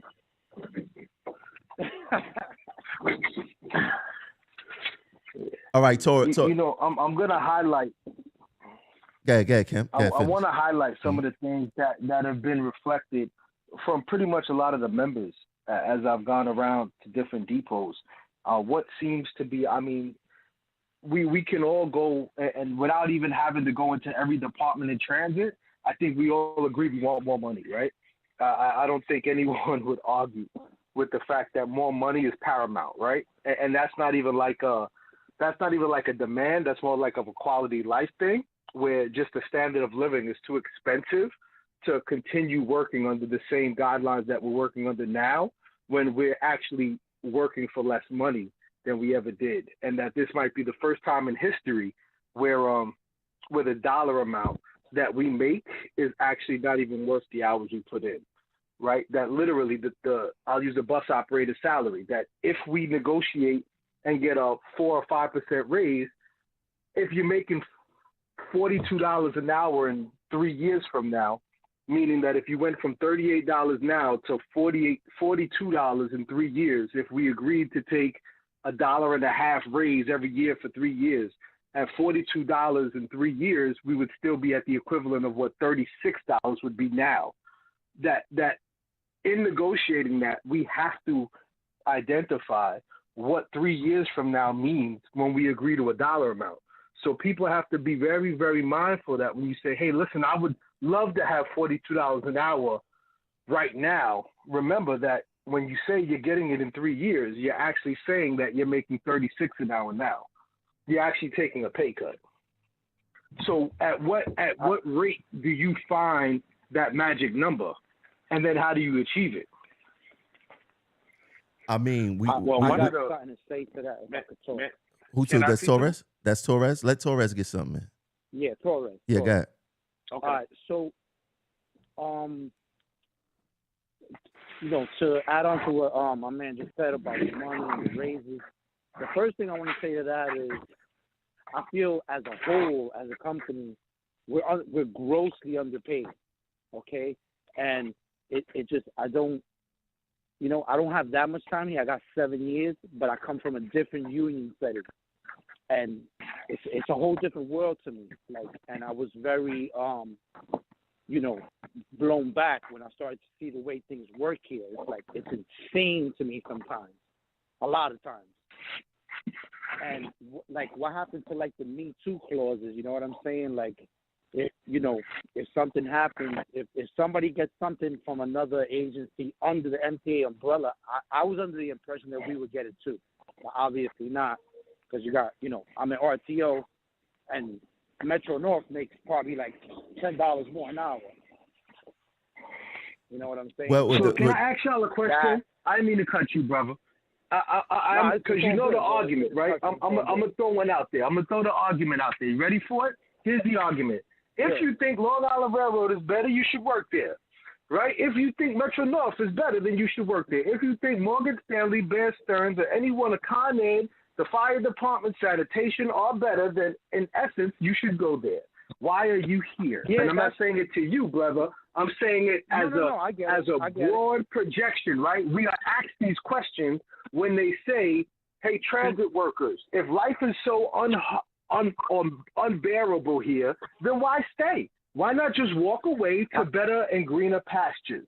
And I have an argument for that. The argument to that is because wherever you stand, you have a right to demand equity.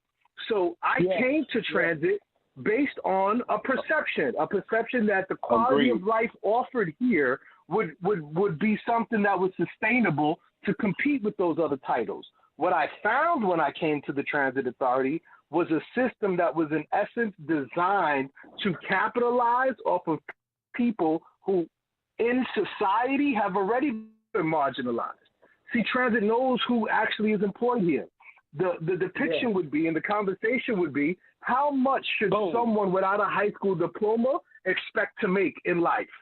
So if you make $90,000 a year here and you don't have a high school diploma, or you have very limited education, you in essence are outpacing your equals to that standard.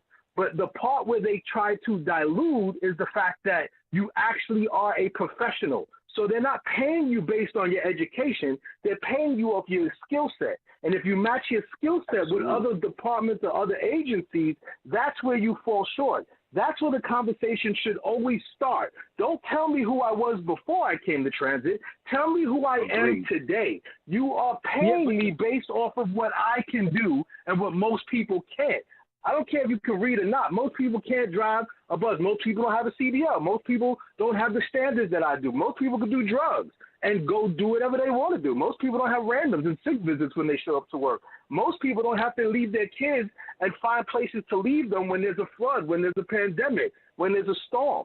No, we sacrifice more than everybody else and get the least amount of reward back. But do you know why? Because of how we see ourselves. Yeah. You see, it's very easy. It's like battered women syndrome. It's battered women syndrome. We've already adapted the mindset that transit treats us as if we should be lucky to be here. So if you keep asking, what do we Well, no, you don't have to adapt it. They adapted it for you. They tell you you're going to get paid less than somebody who does the same thing to you in the agency where they don't adapt that. Let me ask you this, Kemp. So what happens when what happens when the union administration, the people who's negotiating our contract, have that same mentality? We get exactly what we seeing right now. Poor raises, because they like, you just happy to be here. In fact, most of our reps only have high school diplomas. Right? You can't go get most of your managers don't.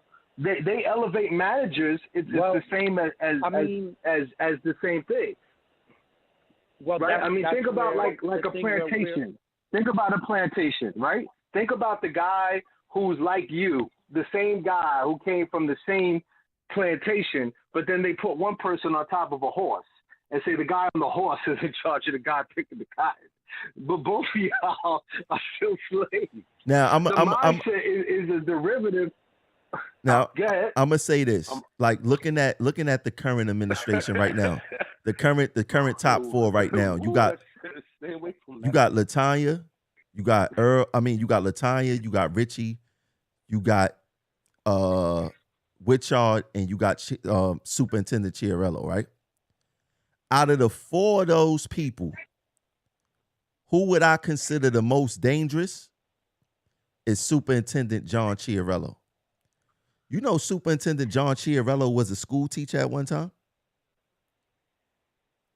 I never knew that. He's the most educated one out of the bunch, and he's the most sinister and the most shiesty one.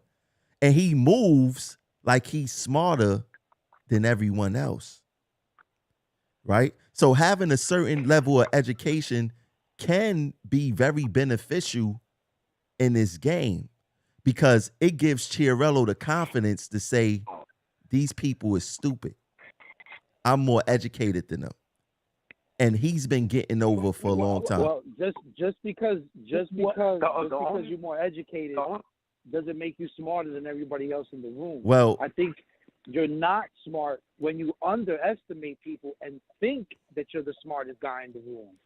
It's like being, in high school and you think you could beat everybody up. There's always somebody that could beat you up. You know what I'm saying? That's just growing up. Well, that's why they make guns and razors. Thinks he's the smartest guy in the room. You're actually the dumbest guy in the room, in my book. I'm gonna say this. But remember the analogy, right? Mm-hmm. Yeah. Tramel, remember the old adage, right? A fish inside of the ocean is very formidable. A fish on land is very weak. It's dinner.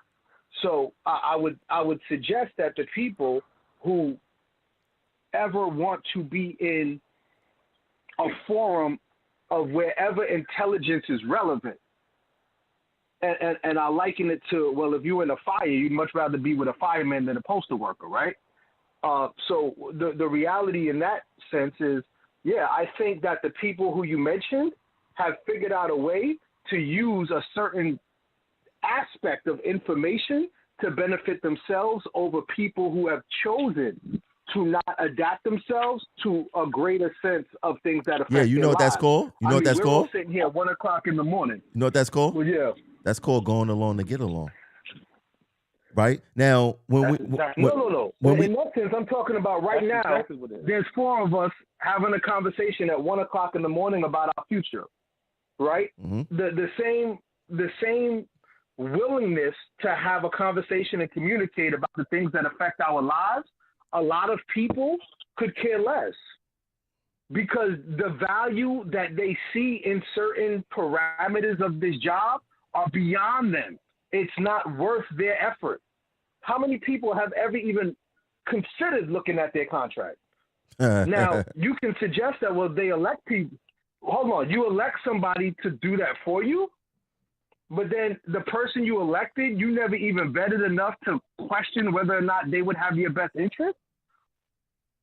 But that's see then you get what you get. But that's something. See, we got to go back to, like you said, how you say it, LaShawn. You got to get down to the bottom of it. What's the saying you say? If you want to get to the bottom of it, you got to go to the bottom. All right, so we go to the bottom of it right now. The MTA know who they hire. They know that they hire people who is felons, people who don't want to afford to mess up this good job. They know they hire people who haven't finished high school. They know they hire people that's not college, that don't have a college degree, right? When our union is negotiating whatever they negotiating, right? They not negotiating with anyone who only have a college degree. They are negotiating against lawyers. So you got Richie Davis. I don't think that. Huh? I don't think that there's so many billionaires, millionaires. They got this term, it's called autodidact. And that means somebody has the equivalent intelligence. And basically has the same based on their common sense, the books they're reading, what have you. I don't think that any of them, this is how I feel, bro. I got college, I got a GED. One thing I made sure when I got my GED, I knew I had to get that GED. I just wanted that. I ain't a college dude. I ain't that type of dude. I make sure everyone that lives in my household used to live in it. They went to college. They could. Very highly educated. It just wasn't for me. But I would take everybody on this phone intelligence and pit them against even some of these people in the union who I don't like. If they was willing and earnest and really wanted, it ain't the education, Tremel, is the fight. It ain't the education. We got more. If it was education, you can't teach that. You can't teach that. Nah, you can't. No. Hey Drummond, peep game. Peep game. Remember, the most educated people in our society, the educators, were forced to take a vaccine who got fired. Okay? The most educated people in our society, when it came down to a fight, all of those years of credentials meant nothing. They were either told you are going to be unemployed or you are going to take a shot, whether you feel you should get it or not, even if it's against your own interest. The natural route of survival superseded whether or not their logic played a part in whether they were going to take that shot. Most people, if they had a choice, probably would not have taken the vaccine. But you want to know what? Because they were giving no alternative. The background behind that is that those educators was allowed to went to other states to get jobs. If that same type of pressure was put on a transit worker who only have a high school diploma, how hard is it to go get another job paying this amount of money? You know what I'm saying? So we can't forget it. No, it's a wrap. Yeah, so those educators, guess what they did? They moved to Florida and got teaching jobs down there. If we had that same thing put on us, you think we could move to Florida and go drive a bus or go work in the train? You think it's that easy? Let me say this. You can always go to MARTA. MARTA's always hiring bus operators. MARTA and Texas, you can always go drive a bus. And MARTA is just whoever's listening. If you are a bus operator in New York City Transit, MARTA will take you to. Yo, hold on, y'all. Let me add this. Let me add another caller. Hold on. Yo. Caller 9092. You now live on Progressive Action TV. What's your name? Where you calling from? That's not me. 9092. Got a lot of background. Hello? Yeah, they fucking around. I had to get them out of here. They playing around. We ain't got time. It's 12:43, and we have an important conversation. Well, let me just say. Let me just ask this question real fast because I can't stay long. But there's one question I have, and I think it goes down to really how divided we are departmentally, right? And I see posts all the time about how buses get this and trains don't get that, and this department gets this and this department don't get that. I always argue that those other agencies we always compare ourselves to, they have a specific function that it's very easy for them to affect things unilaterally. In other words, the police do a slowdown, they do a slowdown. That means they don't lock people up, they don't chase nobody, they don't do nothing, right? They just wake up, and if you call 911, they put on the sirens, they come to your house, they do a report, they go about their business. We, as an agency, during COVID-19, showed up to work. And I don't know if that was part of leadership. I don't know if that was part of our own human need. I don't know if at such of a dire time when we had the most leverage that we will ever see in our history, by us not showing our ability to be disciplined in purpose, I think we showed more that we weren't going to get anything that we truly deserve because we're very, very needy. And I don't know, and it's a horrible thing to say, but we're needy because of the consequence of our titles. Think about when we're talking about the raises we're asking for. Bro, we done talked about these things forever, right? Like, when was the last time transit employees got a 7% raise? Like, it's never happened. No, it did. Like, it's never happened. It did. Willie James? Willie James. Uh-huh. When allowable, I want to add. So we got to go back 25 years. We got to go back 25 years, and then we have to think about when we got that raise, what was given away in comparison to it, right? Relative to today, we can also talk about when we negotiate what we're going to get.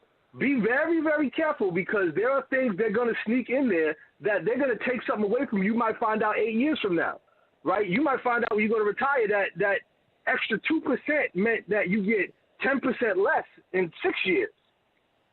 And part of that is also knowing what you need versus what you want, right? I heard Drummond talking about it's less about money and more about this. I came to Transit Authority because I am diabetic, and because the medicine I take in the private sector would make me, I don't care how much money I made, I would be losing money just trying to stay alive, right? I also understood when I came to Transit, we had a better child care fund than we have today.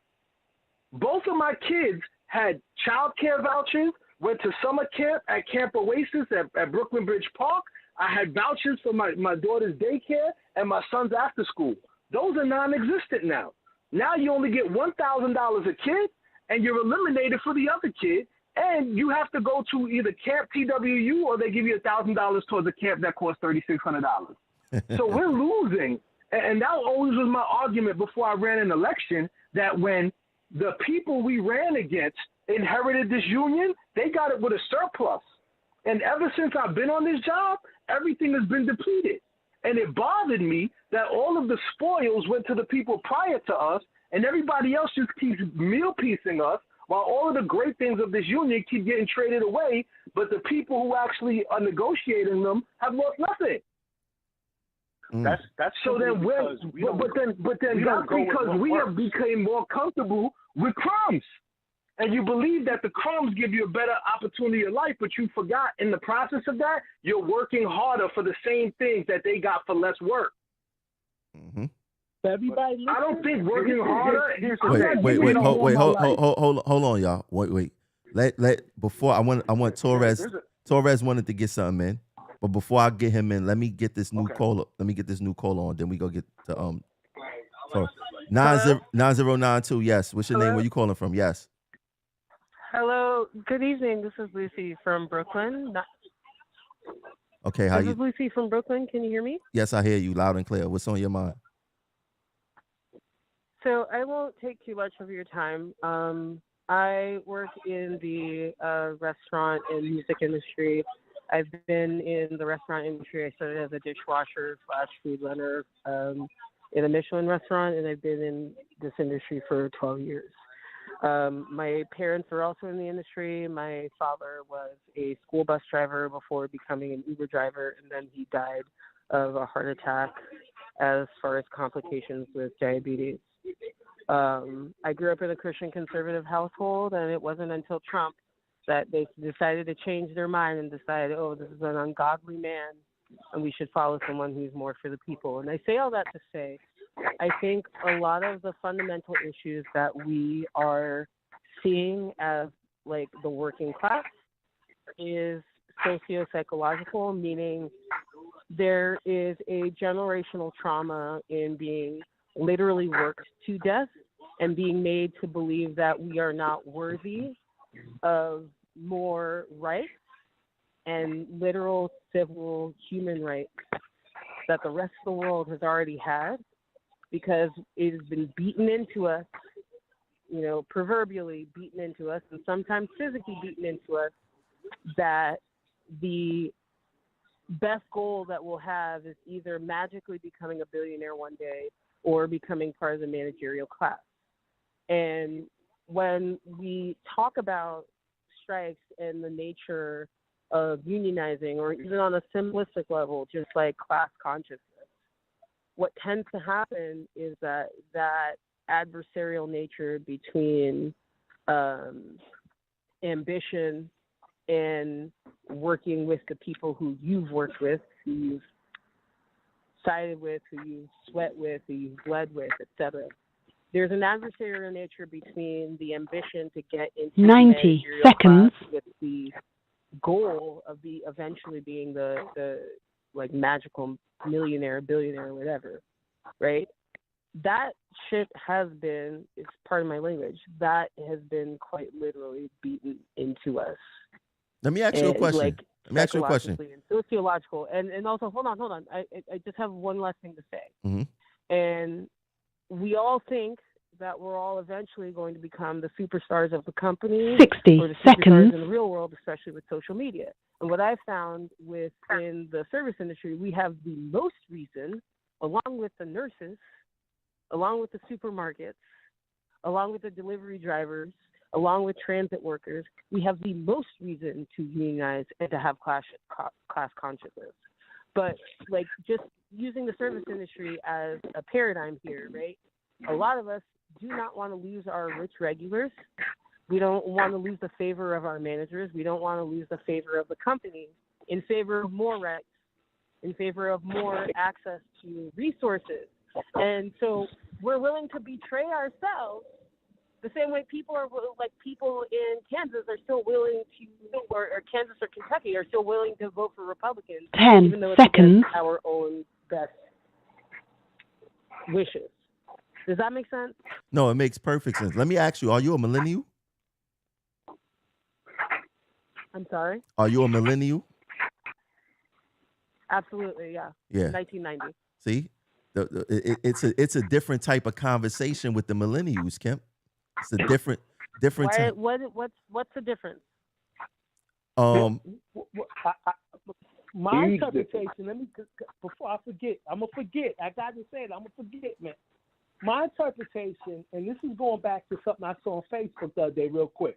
There was one of our brothers and sisters who said, oh, the crew officers got soft. So they were saying the crew officers got soft because a millennial, I think it was a newer, it was probationary, said, why are you sending me across town? So the crew officers, I guess, all right, we're going to keep you close to your house this time. There were some of our brothers and sisters on Facebook saying, if we went through they saw. We went through it, you got to go through it. The millennials do not, being the father of three, the millennials are not taking disrespect. Okay, I gotta cut into that. I'm sorry. The trauma that you went through should not be the trauma that I inherit, and the trauma that you went through should not have been trauma at all. I agree. What you went through should not have happened at all. And even in that agreement, I'm going to take it a little bit further, all right? The fact that it took the entire global economy shutting the fuck down for us to realize that the money we made off unemployment before then, the money we made off of salary was not enough to pay our bills, and that other countries had these indelible rights that we say that we have here, but we actually don't. The fact that it took everything shutting down for us to get what we already worked for, we have increased exponentially in productivity since 1972. We have increased in as the working class across the board in North America. We have increased our progress across generations.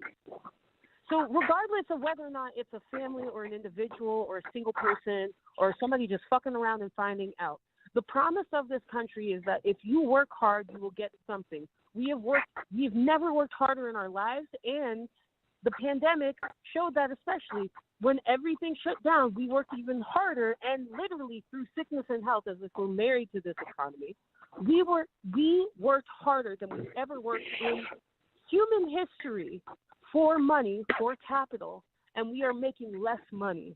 And compared to other Lucy, countries with all due respect, economies, I don't want to cut you off, but the what was exposed during COVID was the American lie, not the American dream. The lie of America is that you actually you're I never working. I never said it wasn't a No, lie. no. I'm agreeing. I'm agreeing with you. I'm using the nomenclature. I'm using the nomenclature. No, for sure. That's all. I'm agreeing with you, but I'm just establishing a different parameter. I want to build a fence around this farm. The reality is that Right. you're not working for a life. What we believed was the hype. When COVID happened, what it exposed is that American values are actually diluted. If you look at other cultures who come to America, their principles are very different than American principles. If you conceivably believe that when you wake up in the morning, you are working for the picket fence, the big house, the dog, and the Cadillac, then you have bought into the American lie. As human beings, just as a perspective, I don't care how much money I have. I only care that my kids reach fruition. If you look at that purpose, if you look at every generation is intended to sacrifice to put the next generation somewhere further, you might get to what your dreams are. I don't know what your dreams are. I just know that when I wake up in the morning, I don't have the dreams of being the billionaire. I don't think that winning the lotto makes me a better human. It's a yes right? and. It's a yes and. So, and the reason why it's a yes and. I'm hearing you, but the reason why I'm cutting in is that unfortunately, there's a lot of black folk who voted for Trump thinking this is going to be my ticket out. And it wasn't until they knew their ticket out wasn't Bill Clinton. They knew it wasn't Hillary. They knew it wasn't Obama. So that's like saying, are you going to vote to cut off your left hand or your right hand? I don't know. You want to walk through life with no hands? Listen, I'm from Haiti, okay?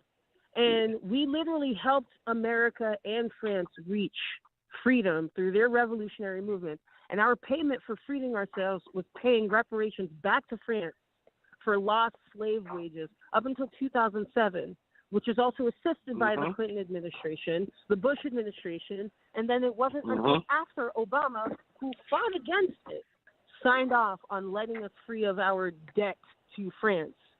So I'm very familiar. Let's not go too left because we're talking about work rules, right? But if we want to go and have a conversation built into that, I'm going to distill this. We can bring it back home. Hold on. I'm going to bring it. It's all a part of it. I'm going to bring it back home. Real quick. Over 30% of nurses in New York metropolitan area are Haitian women, are North African women, are Caribbean women, are Jamaican women, Trinidadian women. Like over 40% in the New York metro area who were suffering the worst consequences of COVID, whether economically or physiologically, were also Caribbean, Black, North African women. And what do we get in payment for that? More work. So I'm with you. I'm on the same page. But I also you do agree that goes back to like that Kanye argument, right? That's a choice, right? In theory, theoretically, you don't have to be a nurse.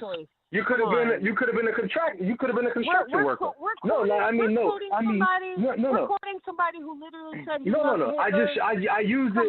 I use it as a point of reference because there is another component that says that most people who are unionized when they are minority fare better than people who are not. That actually unions, although they are convoluted. That ignores a fundamental context that we do not have access to social or intellectual, like systemic intellectual information to teach us better. That ignores the fact that. But that's a byproduct of colonialism. That's not a byproduct. It is a byproduct yeah. of colonialism. So when we're quoting Kanye, who said that it was a choice, we're also ignoring that that's a juxtaposition, an inherent contradiction. And let's be careful. If we're life is a contradiction. You're living to die. Can I interject? Being alive means that you're about to die. We need to get back on topic, man. We are all over Come on here. now. Not quote somebody who literally is with Candace Owens on a daily basis. Well, let me Shout out hold on. to Candace Wait, Owens. hold on. Can I interject? Wait, one second. No. One second. All right. If Let we're me- gonna do this, I gotta go. No, hold on, Lucy. Hold on. That If you're the gonna shout out Candace Owens, I gotta go. Kemp, the argument of you took it all the way to the left. Kemp. Now you want to go. hold on, Kemp. The argument of well, if you don't like this job, you could go find another one. That's a white supremacist argument, right? So we not go promote that there because there's no difference between if you don't like this job, go find this job. If you don't like this country, go back to your country, right? So we not go promote that. No. Two different arguments. Two completely different arguments. It's the same thing. Two completely different arguments. It's the Two completely different arguments. Colonialism. Because you don't get to choose what you're born into. You do not get to choose what you're born into. Whatever you're born into, if you were born at the bottom of the social economic ladder, the reality of your life is where you get to might take you a generation to just get halfway up the ladder. Let me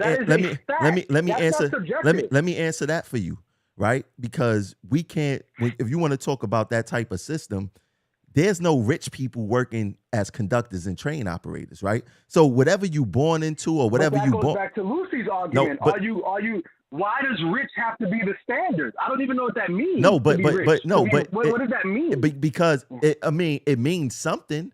Because there's a set of people that don't want to. Listen. Some people just don't want to be hungry. No, bro. It means something because there's a set of people telling us or don't want us to be that. Who sets the barometer? Other rich people. Who sets the barometer of what a quality life is? Other rich people. No. Other rich people set the standards for their own life, not for mine. Bro. We negotiate a contract. Your own barometer for what you're willing to deal with. No. Listen. That's right. So to some people, living in a 2-bedroom apartment is enough. To some people, they need 7 bedrooms. To some people, having a Pinto is good enough. No, but some people having a Bentley is. That's the individual. But as a class, right? As transit workers, as restaurant workers, as nurses, as teachers, we are all in one class because there's a set of people telling us that we don't deserve a certain thing. You can't just take off of work for a week without answering to somebody. Right? There's somebody that said that these group of people cannot call out of work without answering to us. There's a group of people saying that you cannot take vacation when you want to take vacation. Right? Who are those people? Those are people who's not in the same class as us. They are in a higher class, right? They are established and they telling us that we can't operate a certain way because we are a part of this class. And it could be as simple as the working class, right? We have. And then what do we do in response to that? Well, that's is that generational. Is that based on where you're born? Is that based on where you came from? Yes, those people might have been born into that class, right? And those people, most times, based on history and what we understand, have been born into that class. Have been placed into that class. The second that we place the value on the apple and the carrot that they dangle over our head, we lose our mind on what is actually valuable. It's the same. You ever seen that meme where you have all the people sitting down with all the bosses on their back and they say, if we only stood up, then they would not be the ruling class, right? But we are so convoluted in thinking that by what's having a seat at their table is where the value is. I actually find no value in anything that's going on behind that closed door. I don't envy it, I don't worship it, and I don't find value in it. But it could, Therefore, I but don't but chase but it. but I it could, try to but find a parallel reality. but it controls you. And that's just me. But it I try to find a parallel reality. But it controls you. It controls your it doesn't control me, it affects me. It's different. No, it does control you, because you want to know what? You are a bus It operator. can't control you. You know why? Because if you look at other countries, there are people who are willing to die over things they're willing to be controlled over. Yeah. Bro. It is a human parameter. Bro, if somebody It tell is a you, human parameter. if someone the tell most you, you can take from a human being is their life. if somebody tell you that you have to be a certain place at a certain time every single day and you must do these duties, they are in control of you. If you don't, no, but look at the words you use. If somebody tells you, if somebody says you must to show up. tell, must, have to, those are all phrases that you can always rebuke. You can choose not to. There are people who say, I'm not going to work. I don't care what happens. no, They're on the train. that's true. And there's they don't care. No, they don't care. But there's a there are people who say, I'm going to go rob a bank for 20 grand instead of working for 70. No, there are people who are in jail for life because they chose to get $8,000. There are people right now stealing cell phones, 4 of them, robbing people on the street for a cell phone that I can't even figure out how you're going to split the money on a $300 cell phone. So when we talk about, they don't work. They haven't chosen to be part of a system. They're a byproduct of a system. Someone told them you should work. Someone told them you should get an education. Someone told them you should be a functional member of society, and they've opted out. But your argument. What part of the clash is that? Your argument, the argument that you was making, the argument that you was making was saying, well, if you don't like it here, you could work somewhere else, right? That's very true, right? No. I'm saying I was using that as a structured argument to people who say, I want more. Well, then where do you get more from, and what does more mean? That's true, but you going to one plantation to go to another. How many people could leave transit and go to Goldman Sachs and get an executive job? Bro, if you're using money, you're using a plantation system. If you are spending $1, you have already accepted that you're part of a system that is by far bigger than yourself. You're not saying, I'm going to use a barter system and trade you some milk that I made for a shirt that I've woven out of some wool off of a sheep that I own in my backyard. T2, let me take this one. Please let me have this. Please let me have it. Go ahead, take it. Mr. Kim, if I was a census enumerator right now, I came knocking on your door, how would you classify yourself? In regards to what? Class-wise? Like if they said, what are you, low class, middle class, upper class? Like that determination? The way that the census enumerations are broken down. If I came and knocked on your door, do you want me to tell you what I did when the census came to my door? I told them I don't feel comfortable answering these questions. Please don't come back to my door. No. I'm not concerned with what you did when they came to your door. I'm saying if I was at your door and I knocked on your door and I asked you for a classification, how would you classify yourself? I'm not sure what you're asking me. Racially? Economically? I'm not speaking about race.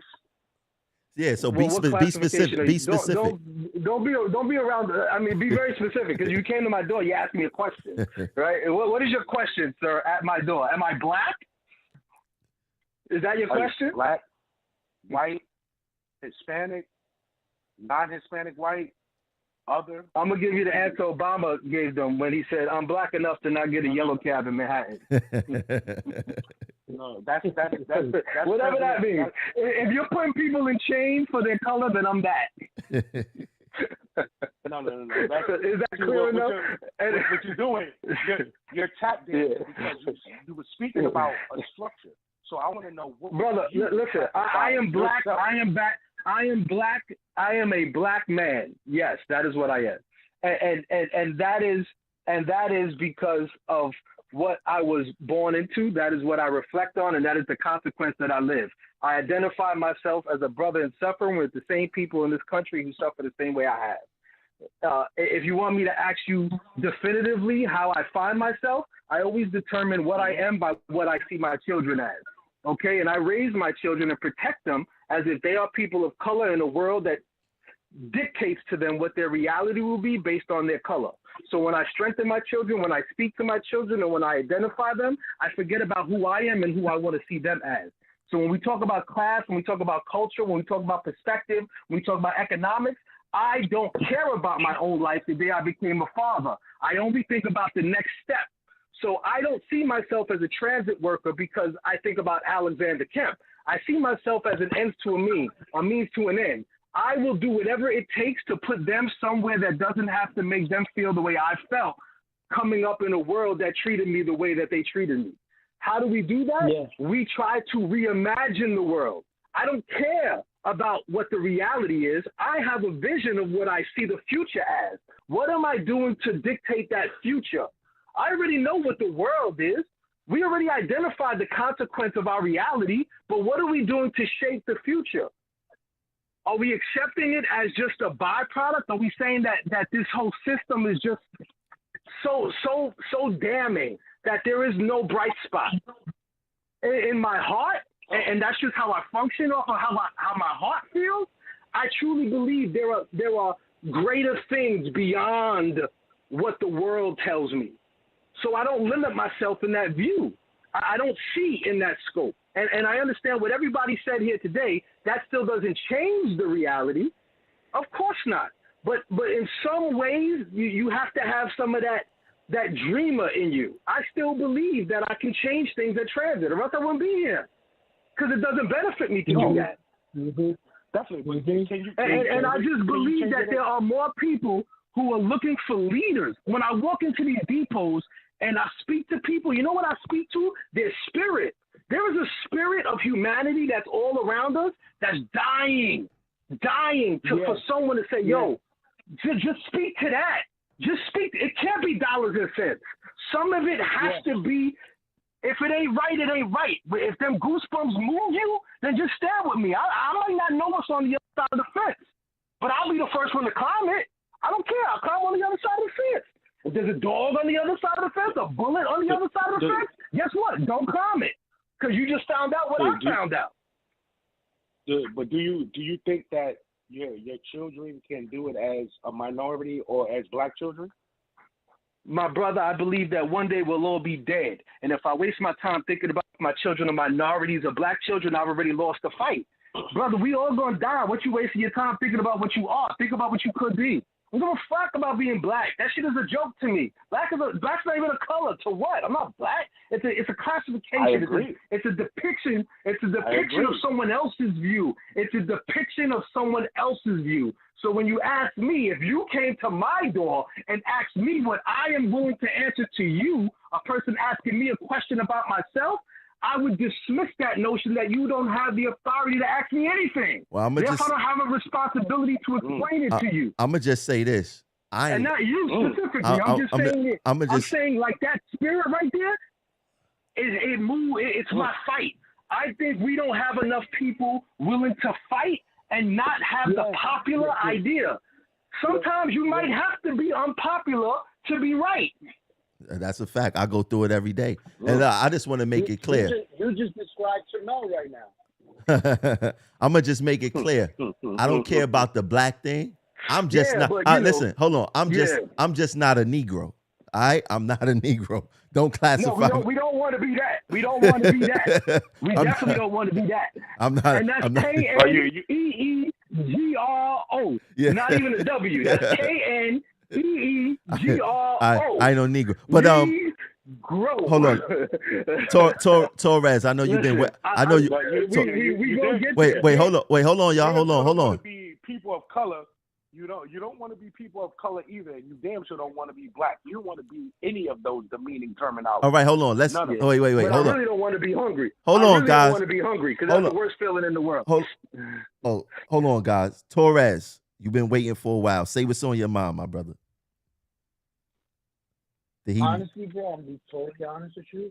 This conversation was so to the left. It feels almost crazy to go back to that. But since you're asking me, I was trying to say is that somebody touched on the whole COVID thing. I know you hear the train in the background, but I'm a passenger right now.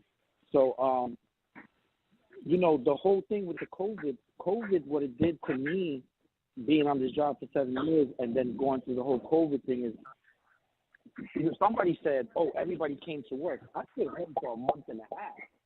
I was like, yo, I'm not going over there. And they asked me why.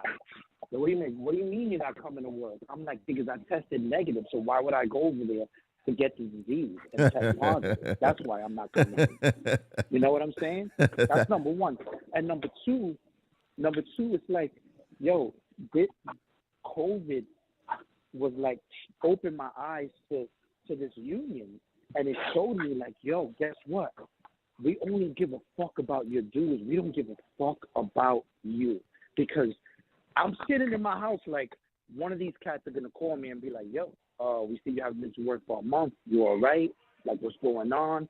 And not to give me anything or to put my name on a fucking poster in the cool room so everybody could donate, but just to see, like, what's up? Like, yo, you one of us. Like, why are you not here? Like, what's going on? You know, are you sick? Are you not? Like, you know, you might get in trouble. Like, this is what they could do to you. I didn't get no call. You know what I'm saying? And then I'm in contact with people at work, and they're telling me what's going on. And to me, it was insanity. I'm like, what the fuck?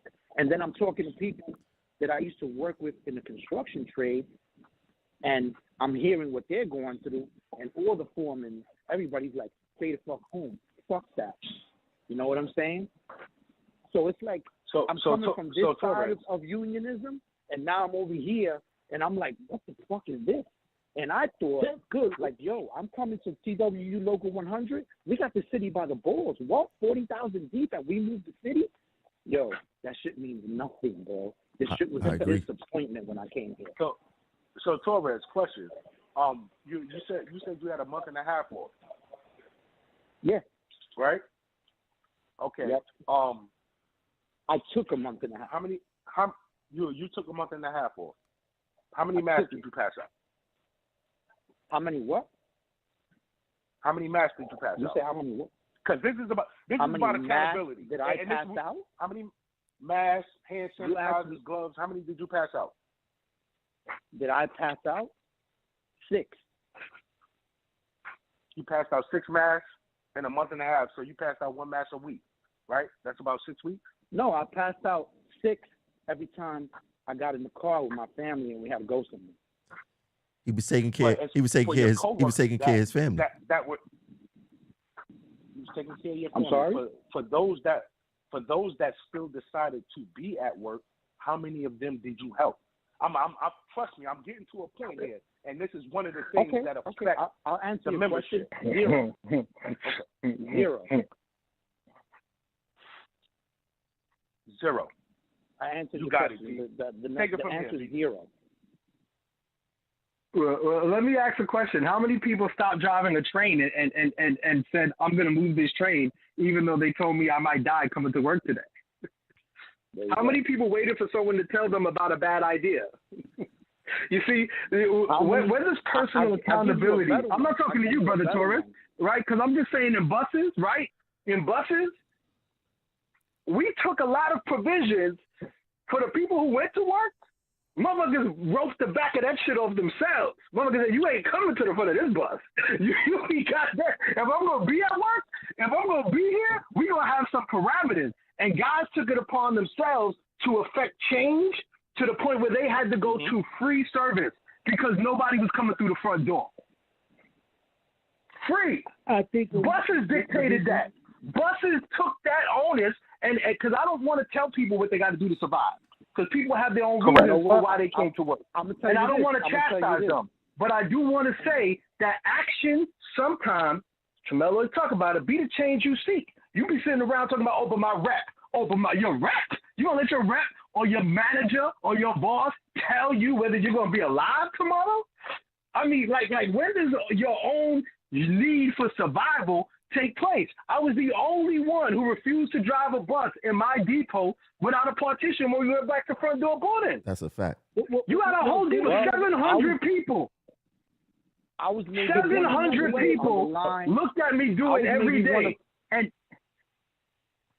I was maybe other one of people 3 did on the another line that I was department. working at the time that used to isolate my operating car. And when I came into Times Square, the TSS came up to me. He said, "Yo, you're not supposed to do that." I said, "Why not?" He said, "Because people need to be on this car." I said, "Yo, but how are we supposed to social distance?" He said, "But you in the cab." Right. I said, "Yo, there's like an inch gap on either end of the top door and the bottom, Correct. the top of the door and the bottom of the door."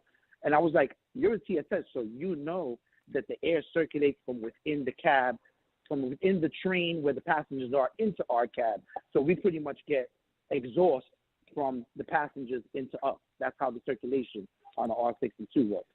Okay? So I told him that. And then he said, "Yo, you have to unisolate this car." I said, "Well, then guess what? Then I have to dump this train and you unisolate this car and take me out." Beautiful. Because I'm not letting people in this car right now. Beautiful. You know Beautiful. what I'm saying? So And gentlemen, you know what? look. I was taught that by an older gentleman that worked with me. You know what I'm saying? Because I saw him do it on my first day back before I even got on the train. He was leaving. I said, "Yo, what you did?" He said, "Yo, come check it out." Boom, boom, boom. Showed me how to do it. And I did it. You know what I'm saying? Mm-hmm. And yo, every day after that, when they were running that supplement, that low ridership supplement, that TSS was there every day, and your man turned his back and faced the local track when I came to that station. Like, I'm not even looking that way. Yo, you want to know what's so crazy? That's right. Two train operators died today, man. Well, Is that right? What? 2 train operators died today. And from what? Nobody don't know. One guy had an episode on the E line. I forget his name, and a younger guy died. I think from the same area. I'm not sure. But yeah, 2 train operators died. So I don't know. I hope this ain't no job related.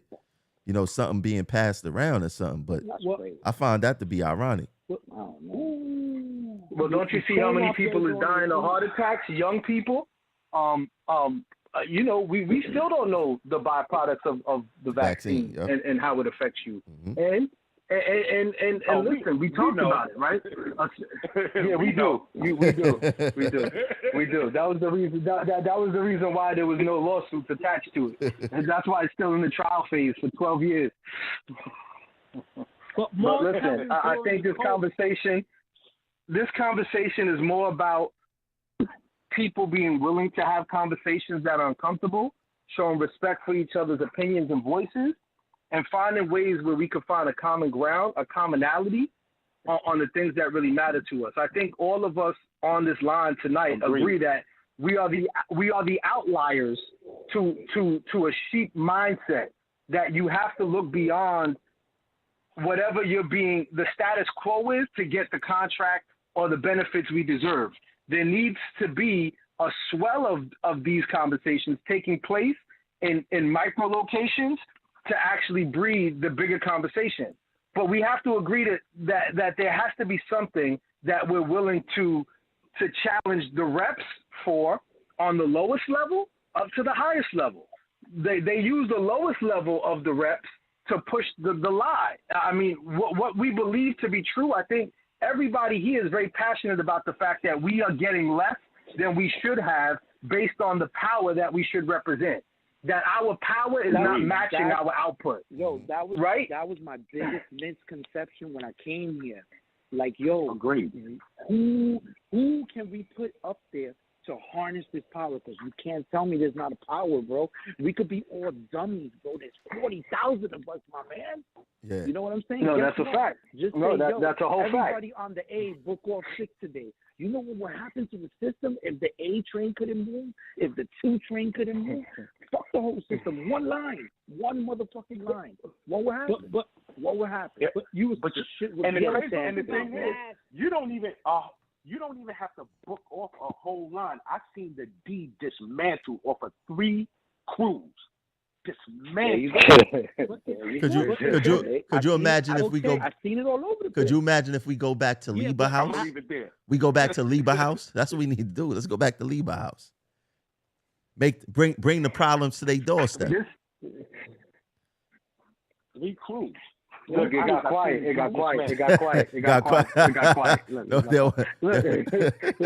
this message will self-destruct. Look, where's Drummond at? Drummond's back. Drummond got red flag. Drummond, you back? Okay, Drummond's back. Listen, let me say this first of all. Go back to the mask.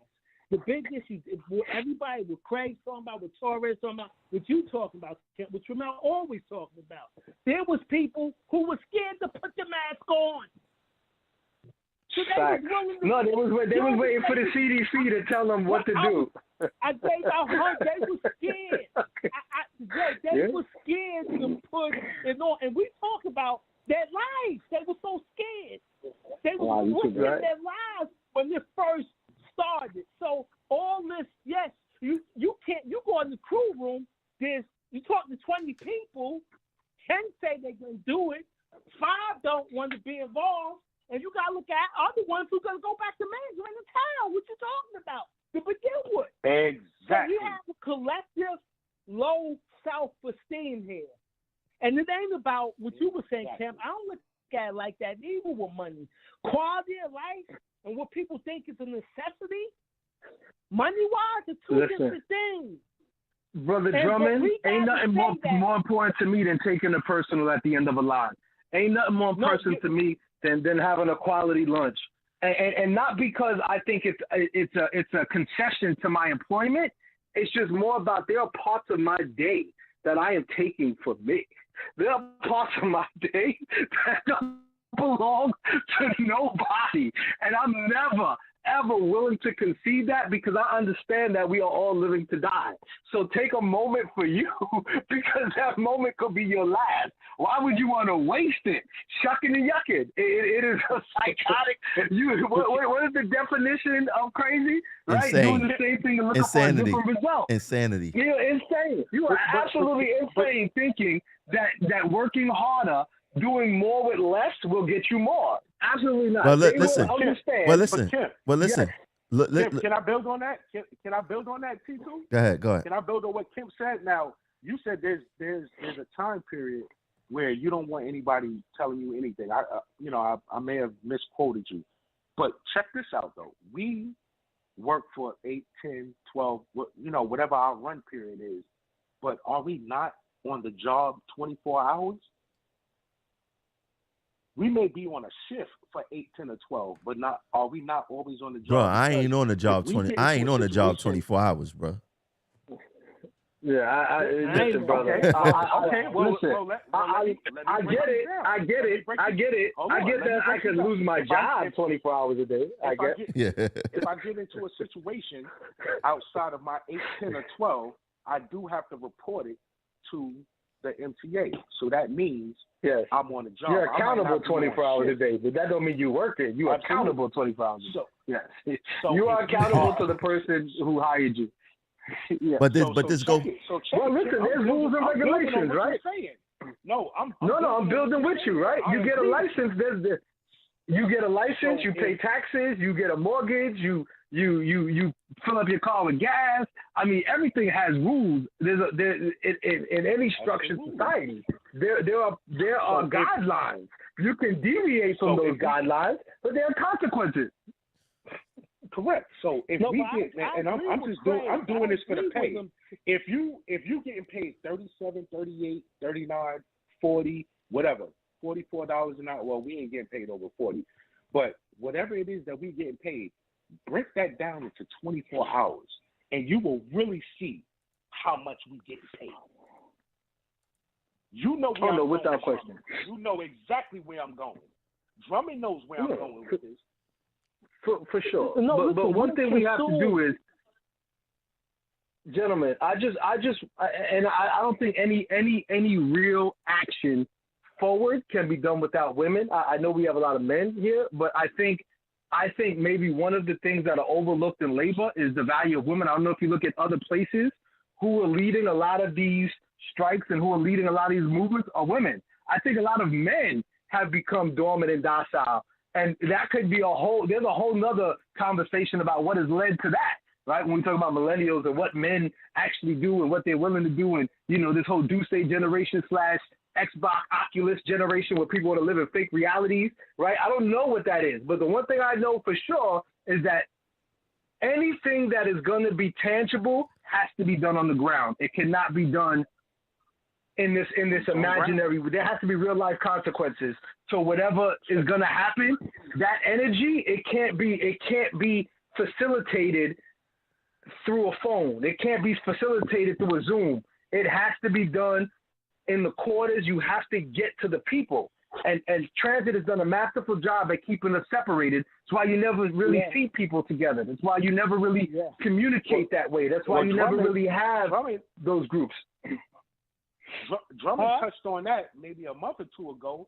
Drummond, he banged on that about the guys being soft and the women, they're stepping up to the plate. But here's the key, and I don't know how many women are listening.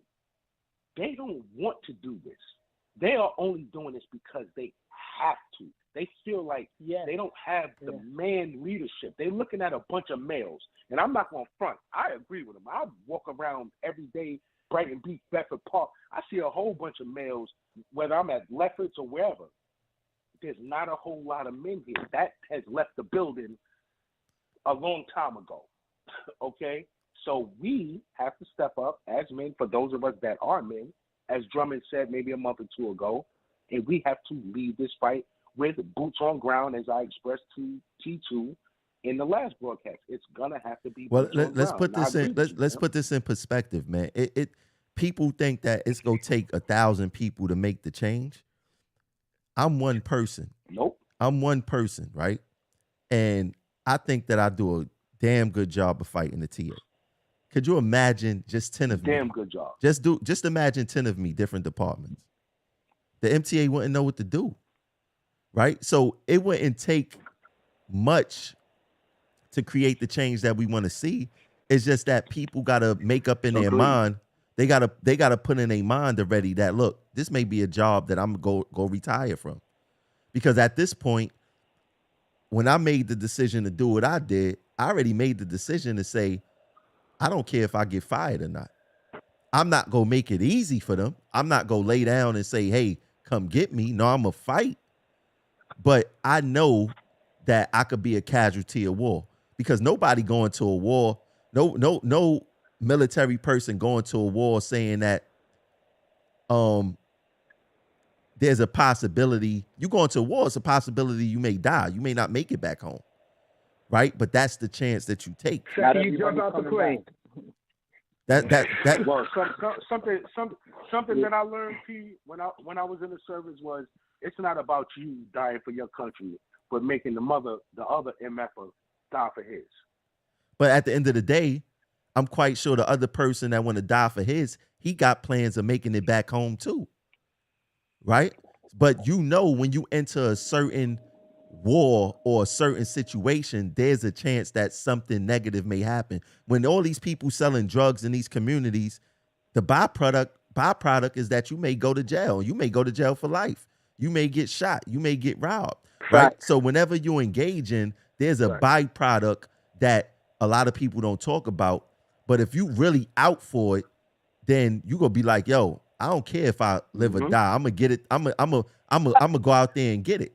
And you want to know what? Those be the people who they say, yo, the good. What do you think? The good die young, right? But I know plenty of people who done shot, done killed in my community, who's alive and kicking, and the person that went to church or wasn't that really had one foot in the street, one foot on the sidewalk is dead right now.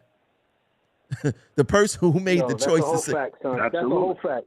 The person who made the person. And you know what we talk about? Yeah, go ahead. I'm sorry, I didn't mean to cut you.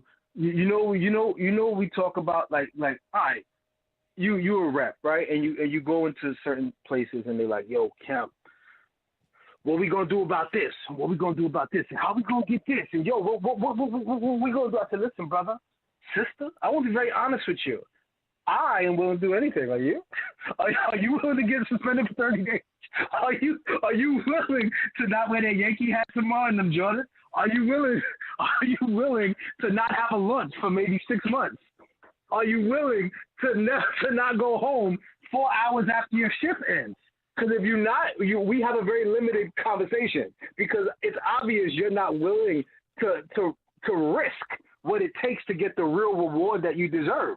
I mean, part of that is like, you know, if you're running from the plantation at night, oh no, you might get everybody killed if they catch you, because they're going to think you're conspiring. You run at night and they might come back in and make everybody else pay, right? That was the whole thing where people hated Dr. King when he would go down south because they would say he goes back to Georgia and we in Alabama stuck with the consequences of Dr. King walking through our streets. They're going to burn our houses. They're going to drag us out in the middle of the night.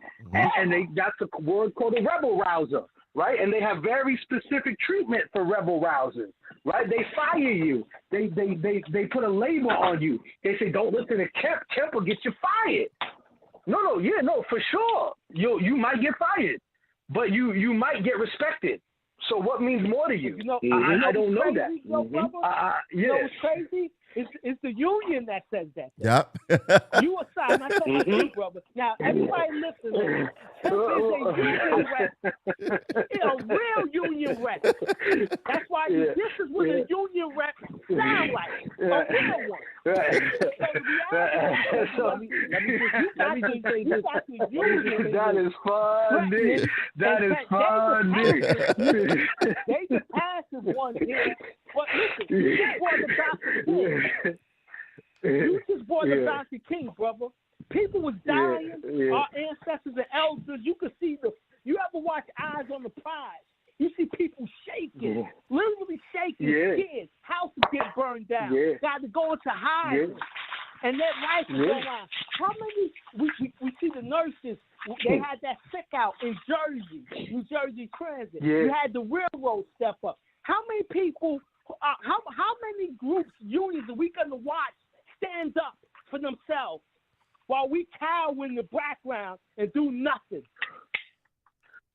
They say, I'm glad I made 100 last year. There you go. Yeah, look, there was a lot of people who lost their everything for not taking the vaccine. They were principled in that. There are people who are principled in a lot of things at work, but I think sometimes what Tremella said a little bit earlier, we focus on the 44,000, focus on the 5, focus on the 6, focus on the 4 people that you speak to every day that you really know is on it like you on it, and then let them focus on 4. Because if we keep, shooting for the stars and falling short, then we feel defeated. There is low-hanging fruit. And that low-hanging fruit is that most people is very easy to outwork because they're so comfortable in their corruption that they don't really want to be challenged.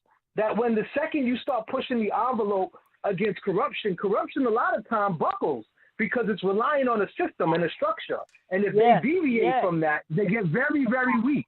Those are the dings in the armor.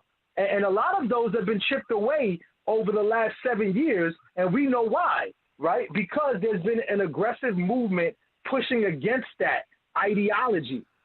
But now what? So then you get people who get in and get to halfway up the mountain and say, whoo, looking down the mountain and say, I'm glad I'm not there anymore. And they just stay at the middle. Because they say bringing everybody up seems like too much of a daunting task. I'd rather go back down again. I would much rather go back down again because I'm comfortable there. I know how to live there. We put them there a lot of times. Right, I thrive at the bottom. Like you understand? Or unknowingly. I thrive at the bottom. The top is like irrelevant. I thrive at the bottom. Oh no, put me in a bus. Let me show you how to destroy a lot. But Kip, where you are, that's the real talk to it. Bro, no, brother. What do they say? It's really I ain't at the top until you there with me. I'm lonely. And listen, it's a dreadful walk, my brother. It is a dreadful walk to go into a bus depot and people say, damn, man. Remember back in the days when buses used to line up on Fifth Avenue and nobody would pass each other? Like little things like that, like enrage me because I see the look. But these young kids, these new ones, remember we were talking about them other ones who kind of like bought into whatever it was and they over it. But these new ones, there's a lot of fire there, but they don't have a lot of leadership. They don't have a lot of guidance. But they there, and I see them, and they ready. They are ready to rock and roll. Let me tell you something. They get ridiculed, though. Let me tell you something. These young ones are getting ridiculed, and it's crazy because I hear on Facebook, like, yo, they mocking them. They mocking these young millennials because they standing up for themselves. It's funny. Yo, Kim. I mean, Drummond. Yo, the Attica riot. Stay frying, and they got changes in Agriculture. Nobody asked for saying these are the kids that tell the teachers to shut up. But you want to? These are the kids that tell their teachers to shut up. You want to know what? When we look at history, right, and we look at Drummond, you brought up the point that I wanted to make as far as the millennials, right? Now I'm gonna just bring it on home. When you look at every powerful movement, like we could reference Dr. King, we could reference the Panthers, we could reference Marcus Garvey, right? None of those movements had people leading the way that was over 30 years old.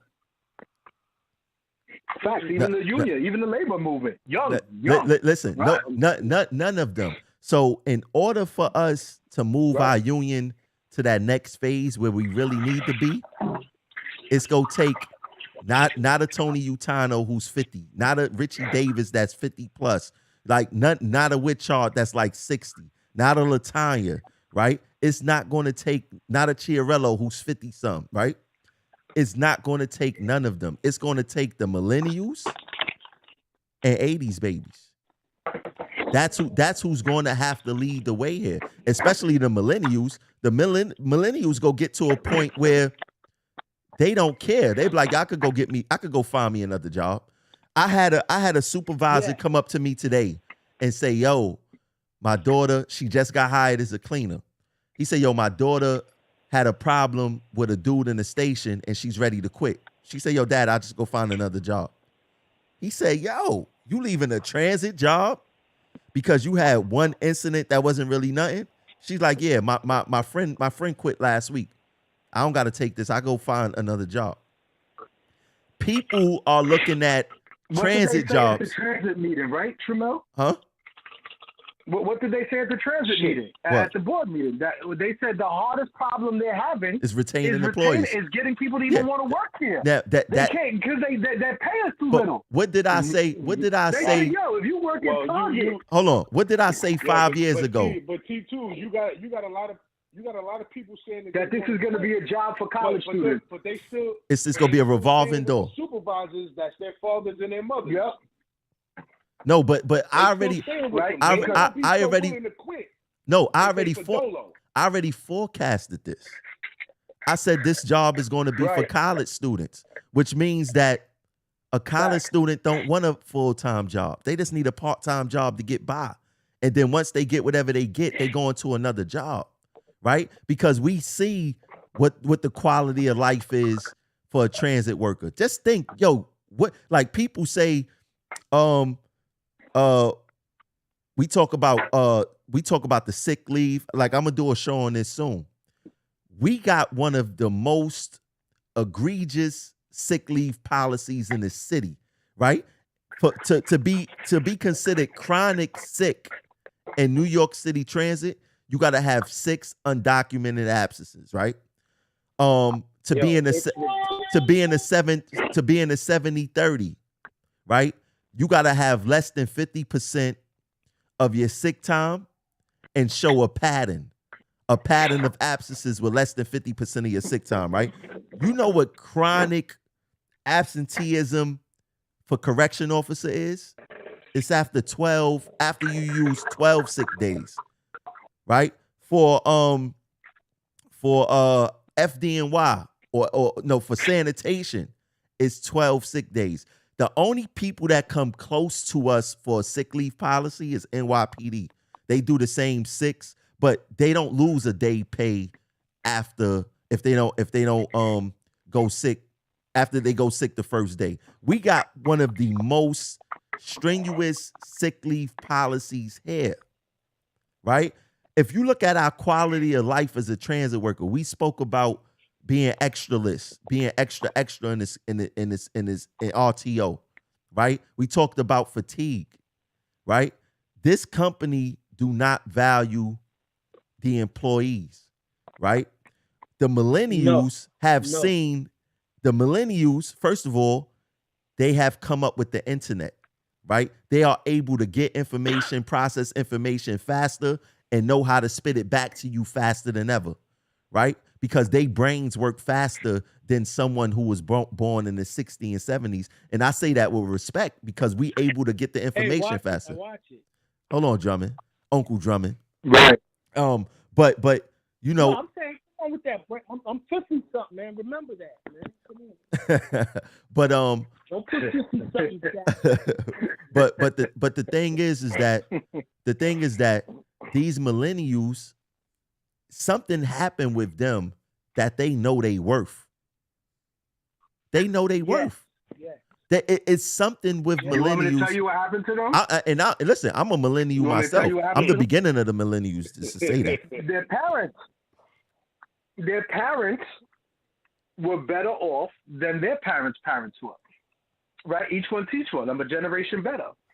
See, we always forget that we're a very new society, theoretically, right? We're only 400 years old. America's a very new project. Very new. Right? So Very right. new. So you have to understand other civilizations, and we talk about this all the time. A lot of other cultures are very old, right? I mean, how long did it take for Jewish people to get where they are relative to their existence or their history? Right? I mean, the American experience is very new, right? So when we talk about the fact that my father, me being born in the 70s, late 70s, my father drank from a black-only water fountain. I ain't that far removed. No, but Okay? this is the thing, though, Kemp. And just to touch on your point, you was born in the 70s, right? When you look at the parents, like you look at your parents and you look at the millennial parents, the millennials come from more broken homes than someone you was born in the 70s, right? Most of the kids that was born in the 70s, their parents was married.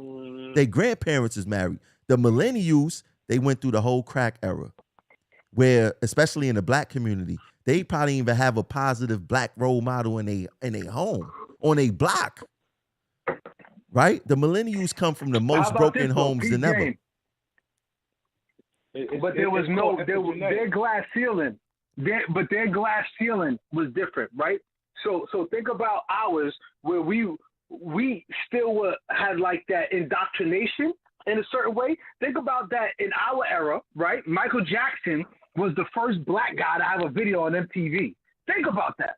Think about the breakthroughs that the kids born in 90s or the 80s, by the time they was 10 years old, Nelly was like on their TV. Like it's what they saw as obtainable was very, very different than what we saw, right? When we were kids, they were still fighting against Dr. King's birthday being a holiday, right? I mean, like there are a lot of different. They actually came up in an environment where they saw black guys and black women in jets, right? Where we were told the greatest you could be was different strokes, right? It's a different, right? So.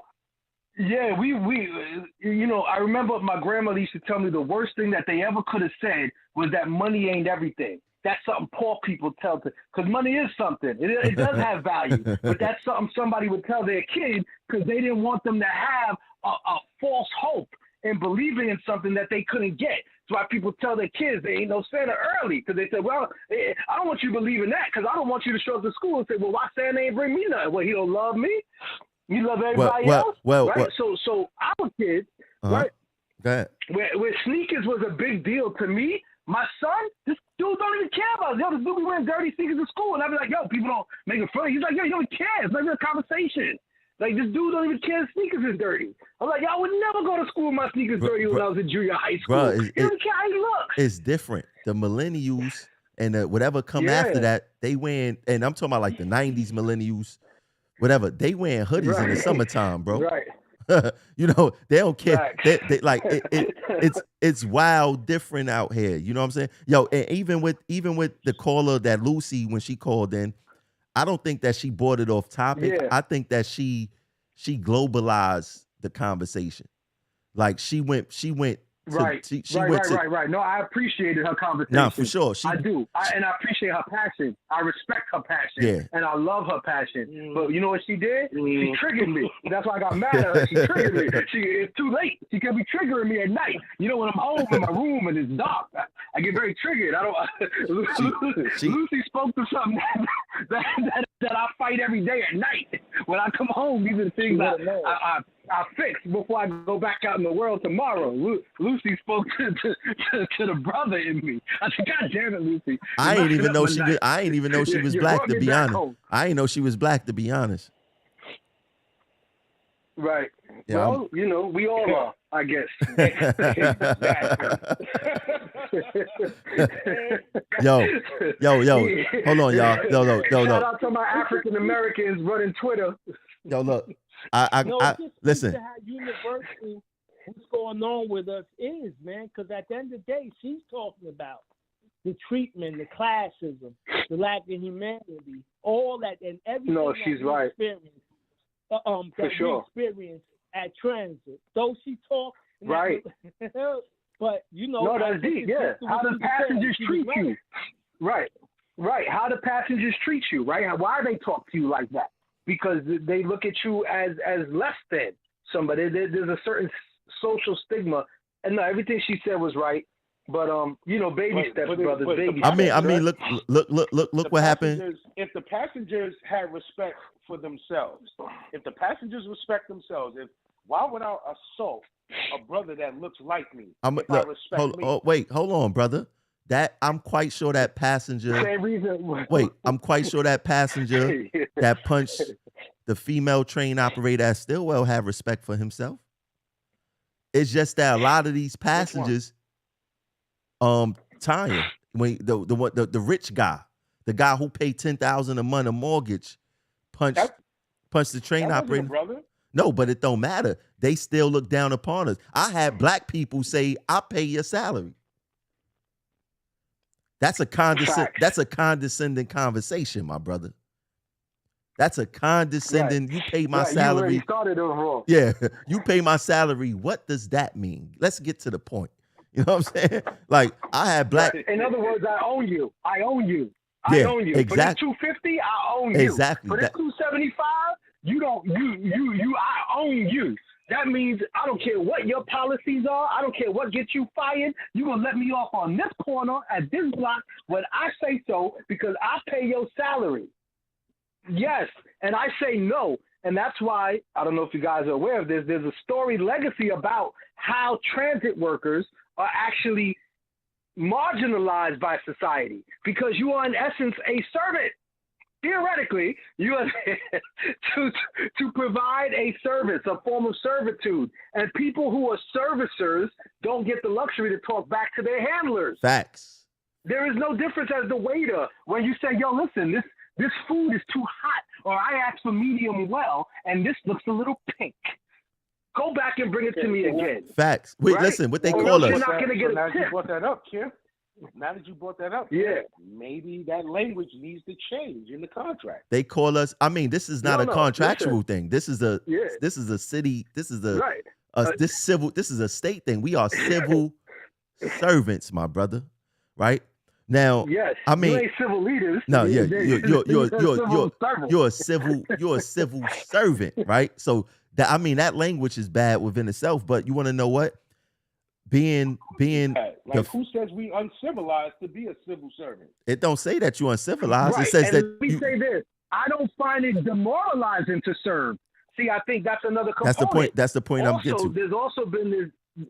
That's the point. Yeah, I'm sorry, brother, but yeah, my thing was I actually find pride in it in helping a lady step up in the bus and being there for her. And I understood that component because there was some conversations about that during the COVID, but it's a different conversation. I am not willing to die so you can go get a sandwich. That's stupid, right? No, I'd be more than happy if all things are perfect. I would walk down the street if this wasn't my job and help an old lady.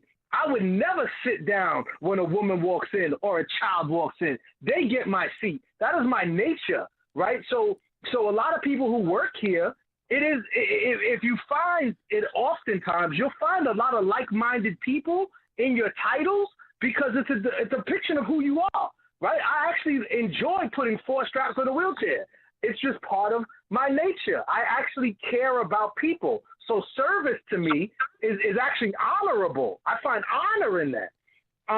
But I don't find honor in disrespect to serve you. Now, you ain't going to handle me for me to serve you, because then you get what you give, right? If you come with respect and honor and dignity, it is my pleasure to be here and give you an opportunity to get home when it's raining, or get back to your kids sooner or later, or provide a service for you that I understand is a mandate to a civil society. You need public transportation. That's a whole nother conversation. But we understand, based on what the pandemic and everything else is, what transportation provides to a functional society. No one can thrive without a public service.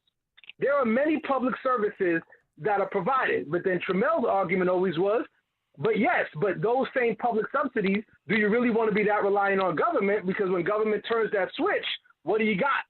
Nothing. How much of our society in these neighborhoods in the city are relying on the government sending us a check every 2 weeks? Let them turn off that faucet, and then what do you have? That's something that has to be attacked on many angles. Like, for a perfect example, my mother was a bus operator.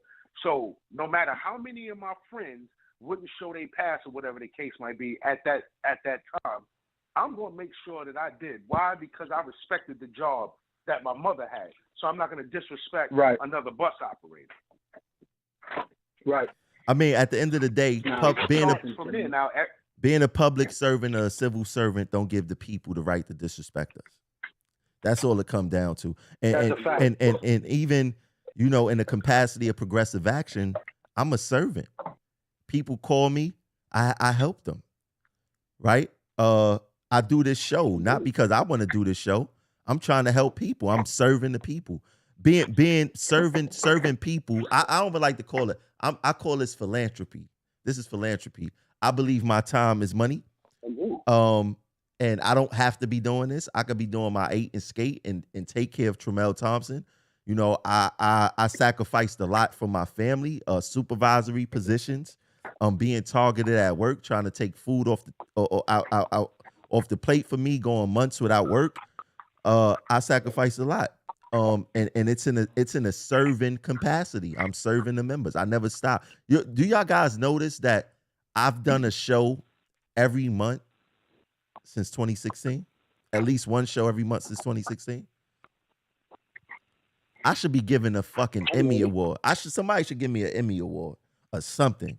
God damn. I'm over here. I got the longest running show out here. I got the longest running labor show. I have never took a break off, no nothing. Well, being as though you said that, how many people are a part of RTO? 8,000 at least. How many members? 8,000. 8,000? Yeah.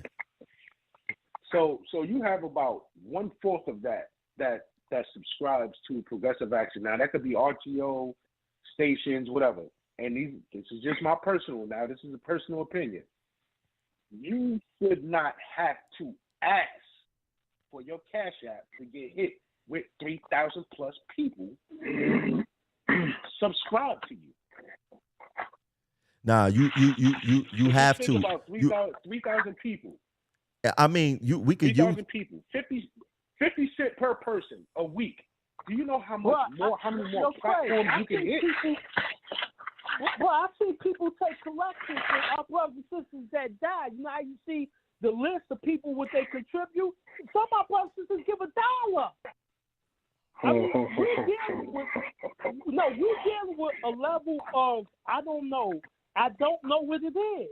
But you're right about that. But when you have brothers who won't offer you a lift, your both did a double, and you drop him off at the bus stop, and he live around the corner from you.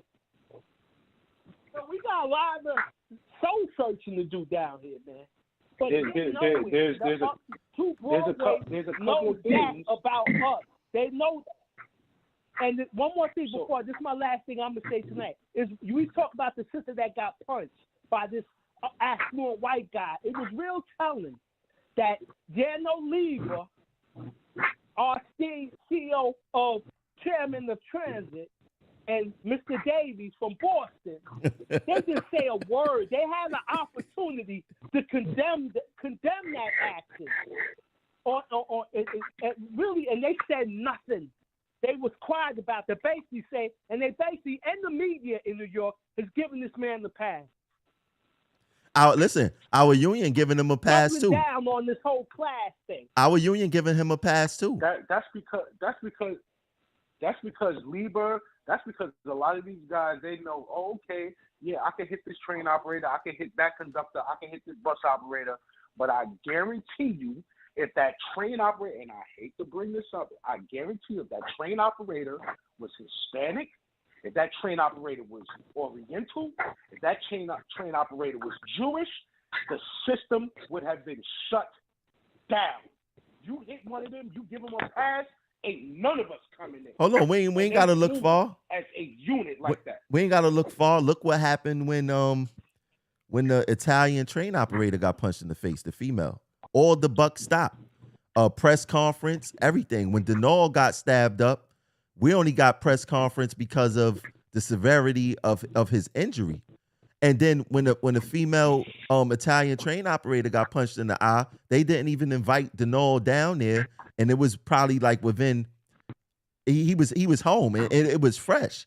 But listen, at the end of the day, the passengers, they don't care if they assault a black person, a white person, an Oriental person. All of us is getting our behinds kicked, right? And we getting our behinds kicked, not because of what we are or our race or our nationality. We getting our behinds kicked because of this MTA logo, right? The powers that be up at 2 Broadway, up at 130 Livingston,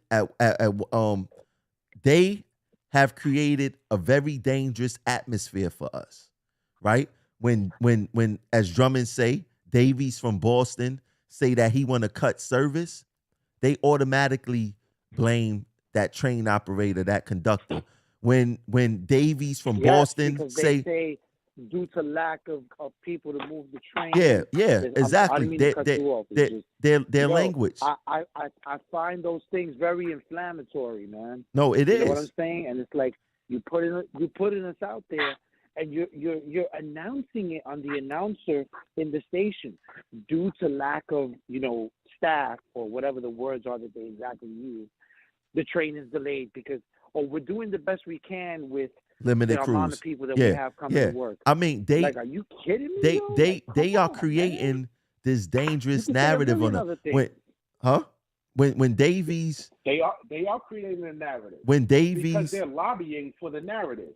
Exactly. When Davies do the Brooklyn bus redesign, when Davies do the Brooklyn bus redesign, we don't make those decisions to say what buses go through what neighborhoods and what blocks and how long you got to wait for a bus and all this other stuff, right? Every decision that's made on this property do not happen from anyone with a uniform on. If we wear a uniform, we don't make the decisions at all, right? You make a turn down a block that you're not supposed to make a turn as a bus operator, your ass is being written up, right? You take the wrong line up as a train operator. You deviated. Exactly. You deviated from the plan. You take the wrong line up as a train operator, you are in trouble. We don't make the decisions here. They already trained your partner to bang you in. Exactly. We don't make the decisions here. So to the public that's watching, because we got a lot of people watching on YouTube right now, and some people on Facebook, we are not your enemy, right? Actually, we all have the same common enemy, and it's the MTA. And not everybody up there is bad, but they got to do what's best for them business-wise, and we got to do what's best for us business-wise. That's why we have unions. That's why we have politicians. That's why they supposed to represent us, the people. It's we, the people, right? Against the powers that be. Yeah, but when the union is doing what you always say, go along to get along, not there. It's a problem. Politicians they don't solve problems. We all know that. They're not designed to solve problems. They're there to lie. Unfortunately, yes, but they're a placater. But at the same time, we supposed to have these representatives in place that's supposed to have our best interests, right? But the thing is that when these politicians, when they go left, when you have union leadership that go left, we don't hold them accountable, right? And that's where it begins. People, and I say I must have said this on 100 shows. People only want to complain once the problem come to their doorstep. And about time that problem come to their doorstep, it's already too late, right? So what are we going to? We talk about the union being reactive all the time. Guess what? Most of the members in TWU Local 100 are reactive. We are not getting in front of any of our issues. We have so many issues. There's not a shortage of issues here. There's something. We can't even agree on what the issue is. There's so many we can't even pick through them to find out what's the most important. There's not. But we also don't know. We also don't know that this union is a company. This shit is a excuse me. I mean to say, yo, this thing is a corporation. It is a company. I'm sorry, man. I don't have that understanding. They don't have. Or should I say, they don't have that comprehension. That's all right. To the point with it that I refuse. I'm sorry. I refuse to call it a union, man, because I've come from a different culture of union, and this is not it. You know what? That's very important what you say, because believe it. This is a fiasco, bro. No, it is. Listen, I'm like, what? It's very important that you say that, because most of the people who come to Local 100, this is their first introduction to a union. They never been a part of a union. So they're like, this is what it is. They don't know. If you don't know, then this is what you think that it is. But if you came from something before to say, hey, this is not how the union I was a part of was. Drummond all the time. Drummond send me stuff from DC 37 all the time and say, yo, look what DC 37 is doing for their members. Right? They do all types of nice stuff for their members. You know what the union do for sleight of hand when it's contract time? Oh, CSEA took the same agreement that we had. Well, who the hell is CSSA? Oh, those secretaries. Secretaries. Yeah. What the hell you mean? Yeah. So you comparing us to secretaries, not the people who we actually pat and bargain with? Because the members don't know. During the 2009-2012 contract, which wasn't really no contract, it was an arbitration agreement, they compared us to other city agencies. They did not compare us to companies that was upstate. But it bothers me to the core to know that we have elected union representatives that's purposely gaslighting and lying to the members. Right? Same thing I started off the show with Richie Davis. I like Richie Davis. He's cool. You know, you could, just like a lot of them are, but he's a liar and he gaslighted me. T2, this is why I said, and Kip also expressed it. And the young, was that you, Kip, that said you came from a different, or was that Torres?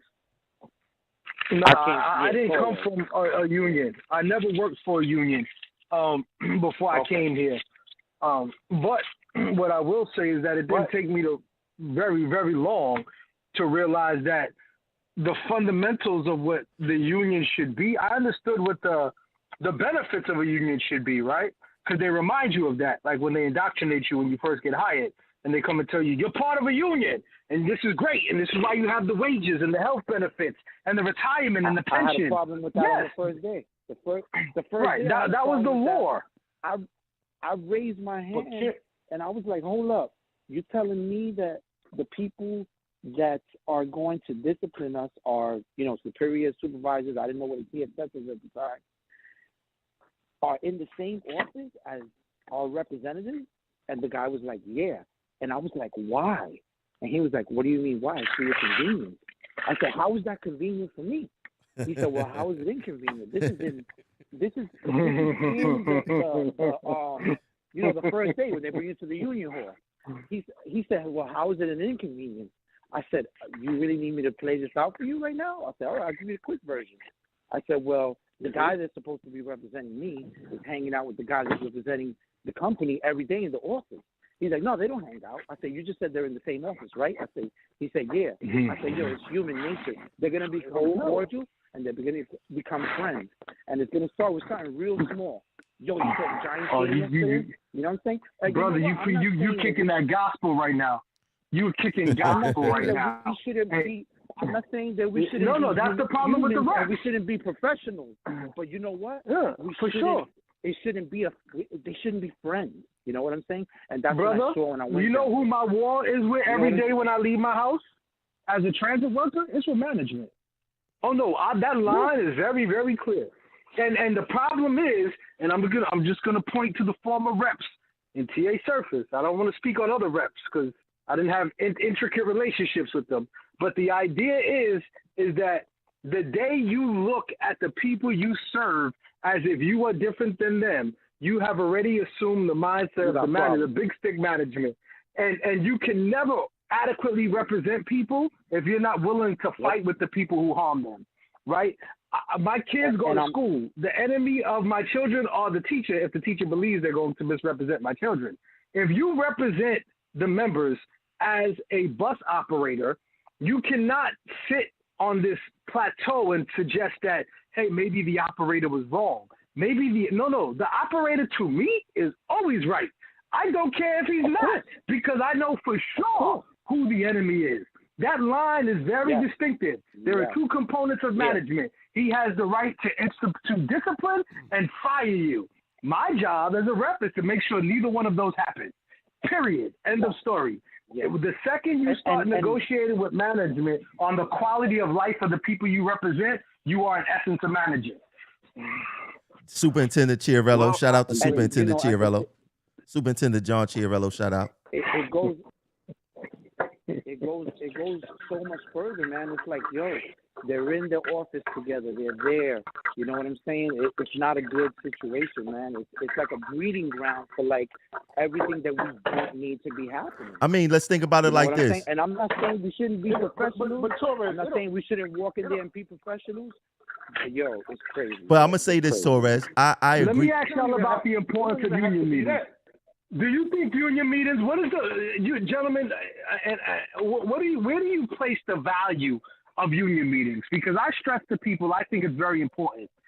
Less about what you feel like you walk away academically per se, but more so for team building and for being able to be in an environment with your brothers and sisters away from the tools, where you can speak in a different way about things that aren't directly correlated to your day. Let me answer that. Yeah. Let me answer that. This is the thing. Union meetings, people think that when people first go to union meetings, the first thing they say when they leave is that I didn't learn anything. I ain't get no information. Right. The whole concept of a union meeting is an exchange of ideas, right? The members should be the one driving the union meeting, not the officers. Yes. Right? So yes. So the thing is that if you didn't get nothing from a union meeting, then you got to look at yourself in the mirror and say, well, why didn't I have members that put into it, right? Now, if you're putting things into union meetings and your issues is not being resolved, then that's another issue. But going to a union meeting is not a classroom. You're not there to get information, right? Because at the end of the day, transit do not hire children. We are all adults and we all have a responsibility. The same information that the union rep got is the same information that's at your fingertips. I personally made it easier for members to get the contract, for members to get the bylaws, for members to get the Constitution, for members to get the discipline procedure manual all in one shot. It is your responsibility as a union member to learn this information because we are caught up in the matrix. We are caught up in all type of foolery here in Local 100. We come to work and say, "Oh, I'm secure." We put on our social media, "Oh, I'm securing the bag." Nah, the bag secure itself until you get in trouble. When you get in trouble, then we have to see how you secure that bag. You cannot secure your bag if you don't know how to wiggle out of trouble, or you don't know your work rules, or you cannot defend yourself. Right? Just like a dispatcher. Right. A dispatcher. And a lot of Hold on a second, bro. Hold on a second. A lot, you know when you. Hold on a second, bro. I'm sorry. A dispatcher ain't a dispatcher until the railroad or the buses is messed up and they got to start putting things back in place. That's where you earn your money, right? It's easy to sit in the chair and a dispatcher is what they call that, a Sunday morning quarterback, Monday morning quarterback. They're a Monday morning, they're a Monday morning quarterback until an issue arrives, and then you gotta solve that issue. Right? So we not securing the bag until we at 2 Broadway and we defending ourselves. Right? Now, in my eyes, I feel that the member should be leading the way on their defense and their union rep should be reinforcement. Y'all should be exchanging ideas. I remember this, and Drummond can admit to it. Drummond, remember when that conductor got caught with the cell phone? And you was like, yo, Tramel, Tramel, don't do it. Don't do it. You go. She. Well, everybody thought she. Everybody thought, but people thought I was crazy. Yeah, she was dead in the water. People thought I was crazy for defending her. I said, nah, I got a plan. Everybody thought she was crazy for defending. I thought she was crazy for trying to defend her. Yeah, because there was no wins. But yeah, I mean, the lawyers thought I was crazy. I said, nah, trust me on this. Yeah. There's a defense to this, and I had her penalty repeated. She's supposed to have been demoted. I had her penalty. No, she was gonna get terminated. Fight. She's gonna get terminated. That's right. I had her penalty repeated. When that came back, people was like, "Yo, how you did that?" Because I feel that I feel like a person like me is a dime a dozen. I don't think people like me come all the time. But the fact of the matter is that I did the homework. I was able to see through. If they ask this question, I ask that. If they say this, I say that. That's all in preparation, right? So as members, we should be helping out our reps. We should be the reinforcement to our reps, or they should be our reinforcement, right? But the thing is that this is an RTO. We have people like Canella who never did nothing, never defended anything. When he was at 2 Broadway himself, he was sitting there quiet as a church mouth, didn't want no smoke with anyone, right? They get elected, and then all of a sudden, they become these super people, these super reps. Canella just shut down the G-line the other day. Why he ain't take no selfies of that? Why? Because management shut him down, right? Now, the reality of it is, yes, we are stronger together. Daddy spoke. Listen, we are stronger together.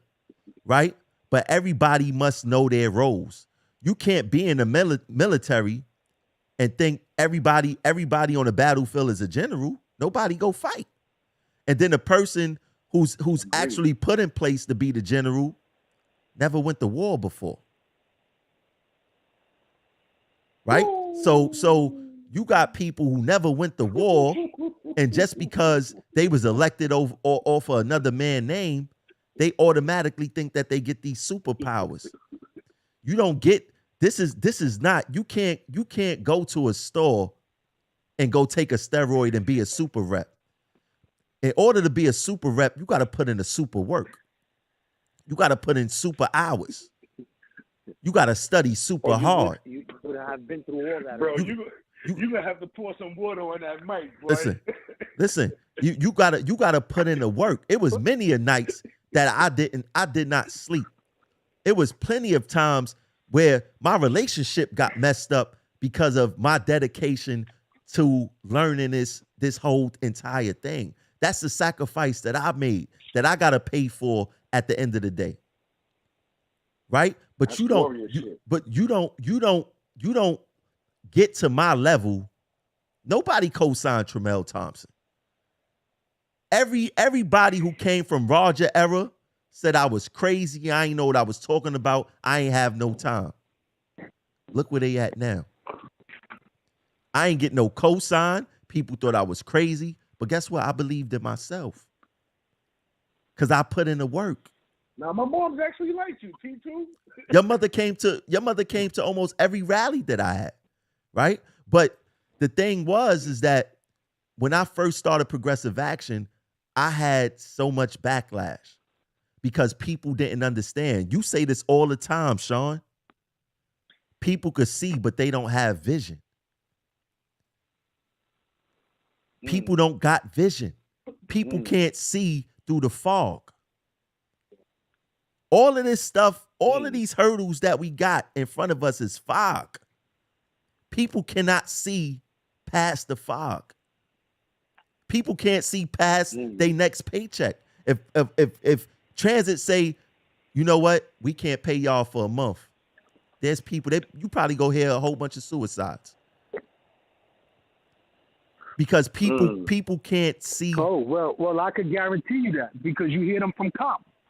People go on comp and they be without a check for 3 weeks. And it's real. Now, Kip, and that's not to mock them. And that's not to mock them because it's real. He Newton shit right now. Let him rock out. No.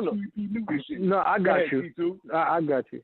Yeah, but it's one of those things. You know, I'm sorry. It's just that I know his mind. I know his heart. So it's very easy to speak to the purpose and the principles because I understand. And I would argue with anybody about where he's came from. I mean, I met Tramel in college. I didn't meet him at Transit, right? I mean, the levels of communications that we've had, they leave past Transit because it's bigger than that. I mean, there are aspects of his journey that you can just look at and say, I mean, literally, I'm talking about when he ran for president the first time. And I had conversations with him and said, maybe you're too big for this reality. There's something beyond that because I understood what he was against.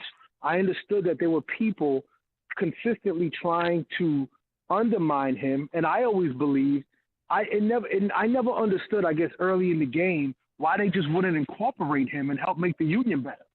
Because this was someone who was willing to want to be part of something bigger than himself, willing to sacrifice, willing to put in the work, and who actually cared about the people. So it was asinine to me why the structure of the union would not incorporate him then instead of trying to tear him down.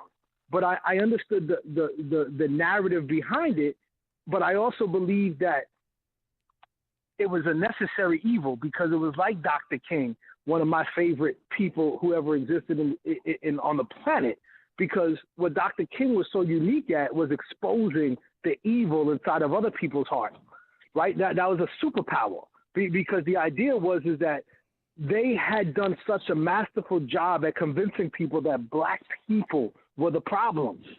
They tricked white society to believing in that class system that Lucy was talking about, that these people are standing in the way of you having a great white oasis, right? And the way you reimagined it was to show that these people who are going to put on suits with their children and walk to church are about to have dogs and hoses stuck on them by just walking down the street or trying to cross a bridge. It exposed the savagery in the savages, right? So then in part, what Tramel was doing was basically saying, listen, I want to be part of the union. I am part of the union. I am living in the truth of what it means to be a union member. The true harmonious part of unionism is activism. I am actively challenging management and the idea that we have to settle on what they give us. And what did they do? They put people in the union to hurt him. And at that point, I said, I refuse to allow my eyes to bear witness to what I see going on and not stand with him against that bullshit. What kind of man would I be to see it? When you say they, what do you mean by they? Well, there's a lot of days. We don't have till 5 o'clock in the morning, but I mean days. Okay. You want to talk about days? I mean, we could just talk about the consequences of their actions, right? When he was just trying to get started being actively in the union, they made fake allegations to our college and tried to get him kicked out. They called the transit authority and said that he potentially had a weapon in his locker. They tried to get him fired. They tried to get him punished. They tried to create a narrative around a person who just wanted better for people beyond himself. We can debate whether the tactics are right, but I always judge people off of their intentions. Not because there is no roadmap here. You don't come to the transit authority or local 100. No. Well, look at all the people who now, and I'm going to use TA Surface just as an example. We all been in TA Surface for a very long time, right? You have Gary Rosario, who's been here for 24 years. I've been here for 13 years. And we all have been in the system with the same heart, with the same mindset, with the same principles the whole time. But we weren't overlooked by the union by accident. We were overlooked on purpose because what their intentions were bad. See, they didn't want to incorporate us. They wanted to actually suppress us. So when they see lights in the room and they see sparks of greatness in the room, they go out of their way to suppress it because it compromises their ill intent. They don't want a better union. They want better lives for themselves. So that's why when you see reps who are here for 15 years, and their argument is that these nobodies, these people who have no experience can't do the job and there's no way they can beat us, they're thinking more about them not doing the job. They're more concerned with them maintaining their status quo than actually making this a better union. Because if you wanted to make it a better union, you had 15 years to do it. So show me what your tangible goal is. Show me where your benchmark legislation was. Show me your biggest win. I mean, show me your biggest achievement. So we talk about it all the time. These guys outperform their own life expectancy. Exactly. These guys. Exactly. So were nobodies. So exactly. And the best thing they got was being a rep. Exactly. Facts. But let me say this to your point. Can I just say this? I know I said the last thing was last time. Y'all know I didn't mean that. But this will say I don't agree with. I think Tremel has said some things that I wouldn't say. But there's this book. It's called Team of Rivals by Doris Kearns. And what it was about Abraham Lincoln, who got all his enemies, all the people who he had that he didn't get along, who spoke out against him, who was vehemently lit. He got them together and he sat down and they became part of his cabinet. Now, there was nothing that Tremel said, nothing that anybody could say. If you could put the Palestine, you got peace agreements with people, with groups that murdered each other's families. And then sat down and came to a cause. And that's why I say this union is a bunch of boys, heavy men. And Craig is right. I don't know about, but yeah, they get $30 million a year like two. They're not trying to let that go. These are men who Tremel is nowhere in hell that you have somebody like Tremel, and nobody's man enough to put their differences aside and get this brother and say, yo, he's a fighter. We want him. But we got a union full of, boy, they joke. They the toy section of life when it comes to unions. They the toy section of unions. And let me talk about the meeting. And another thing. Wait, hold on, Drummond. Hold on, Drummond. Hold on, Drummond. Drummond, hold on. Who's that in the Torres? That's you?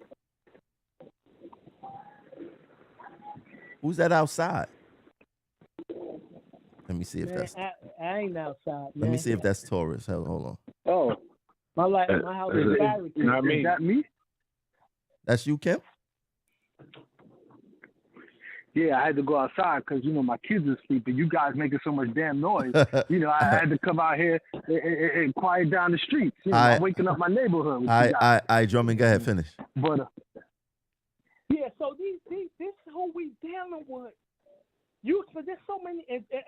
There's so many. If they cared about the membership, and I gotta be honest, I ain't get to meet them. They don't care about the members. They woke me up. I was a fool. I believe the TW Local 100 until I see how. And one thing I learned, I'm gonna take with me when I leave this place. that I knew, but I didn't know that brothers will do anything for money. They will do anything for money. It's not even real money. We live in New York. It's not even real money. What they willing to do to sell their souls. And Tramel's not willing to do that. I don't agree with Tramel on a lot of things. But he fights. He stand up to power. He stand up to General Lee. He went to his house. He fights these folks. And he fights for you. So did a lot of people fight for you. Y'all get personal about because this man got confidence. And anybody that says to me, like somebody called me and told me, like, yo, you gonna be with this dude you fall behind? I would rather be with Tramel that you think I'm coming to Stand United. I'm following behind now. I could have ran with Stand United. I could have been the chair if I wanted to. I'm a man of principle. I don't chase money. I try to stand on right. We talk about families. My wife was upstairs. She mad at me because she hear me yelling. But I couldn't say nothing to my wife, all my kids. I couldn't be nothing to nobody if I couldn't look in the mirror, 10 toes down, standing on principle. So Tramel, myself, others out here is living proof. A lot of people on buses all over living proof that the union don't care about its members. It cares about staying in power. Tramel is the embodiment of that fact. And let me say this last thing about Meekness. I posted this on Meekness. But the thing is, though, Drummond, right? I don't agree with many things that Stand United has done. I don't agree with a lot of it. But the one thing that they do that we need to pull out of that playbook is that they stand united. Well, I don't believe that. I think they present. Let me say this. I think they present that they stand united. I think they will stab each other in the back in a heartbeat. Now, all of that to be said, gentlemen, there was something that was said earlier, right? They'll all be stabbing each It's a other in the business. back together. Here's what we have to stop doing. We have to stop. No, for sure. They're loyal to their needs. They're loyal to their needs. They're very loyal to their needs. But the thing we need to remember, and it was said earlier, this is a business. It absolutely is a business. And in business, sometimes you have to remove emotion to do good business. We, as a people, historically, when it comes to dealing with other people, we don't do business the right way because we attach how we feel relative to what the goal is. What is the goal? What is the end game? They're very good at maintaining the status quo. They're loyal to that. What are we loyal to? Agreed. See, we would much rather not look at what's in front of our face and go around the world in 80 days. It's very simple. Put up a candidate, get out the people you think are the problem. Easier said than done? I say no. I'm living proof. I was not even thinking about an election 7 months ago. I did not even wanted to be. I never considered even being here a year ago or 2 years ago until I got COVID and Tramel reached out to me and dragged me up. Now, I'm glad you said that because when you think about leaders, because in order to be a union president, you have to be a leader in some form or fashion, right? And part of being a leader is that you have to inspire people, right? You have to be an inspiration of people. Everybody except Torres. Have I ever met you before?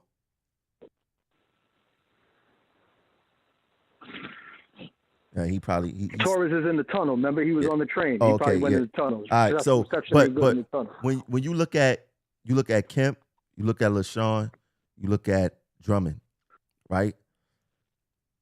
Those three people is connected to me at 3 different times, 3 different places, 3 different types of conversations, right? I inspired each individual. I'm quite sure I played the role in each individual life to get involved with this union stuff, to continue to fight, to continue to provide inspiration, to continue to provide hope. You got Sean Battaglia saying that Richie Davis is his second father. Is the bar that low to be somebody's daddy? What the hell did Richie Davis do to inspire another grown man to say this is my union father or whatever it was? Like, yo, this we are in clown world. We in bizarro land. This place is weird, but I'm gonna say this: it is our fault. It is our fault. One of the reasons why I decided to rehash this live show is because I feel like I'm not doing enough. Could you imagine that? The person who does a lot, I feel like I'm not contributing enough. Right? It feel like I got too many hours in my day that goes stagnant, which is not a lot of hours, but I need to be contributing more. I need to play more of a global role of what goes on here. I realize that I have a lot of influence on both sides of the fence, on management side and union side, right? So I think to myself, Tramel, you need to do a whole new segment for RTO. You need to start acknowledging the good behavior that supervisors do, that managers do, right? Because I can't be critical of all the bad stuff without showing the good side, right? And everybody want to be talked about in a good light. So what's going to happen? Yo, I want to get on Tramel's show. I want to do something good so he could recognize me to show that I'm not an enemy. At the end of the day, everybody win, right? Because to me, I always said this is not about supervisors. This is not about hourlies, because guess what? The Triple SA get the same contract that we get. Yeah, they have certain managerial functions that they practice, right? And we got certain functions as employees that we practice to protect ourselves. But in the grand scheme of things, taking it back to Lucy, we are all on the same plantation. You may not be picking cotton, but you doing something on that plantation.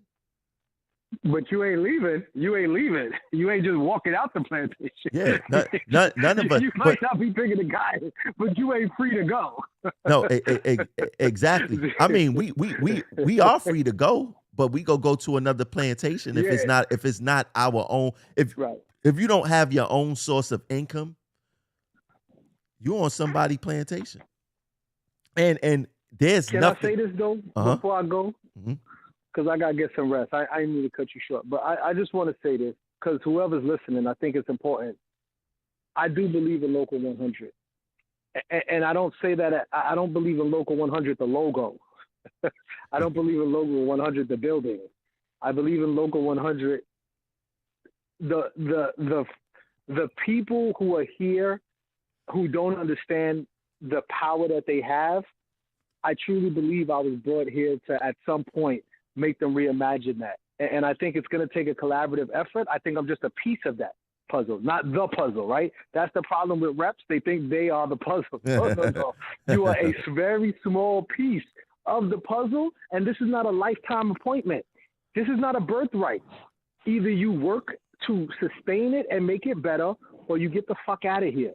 And the one part I am always willing to do is get the bad people who hurt the people here out.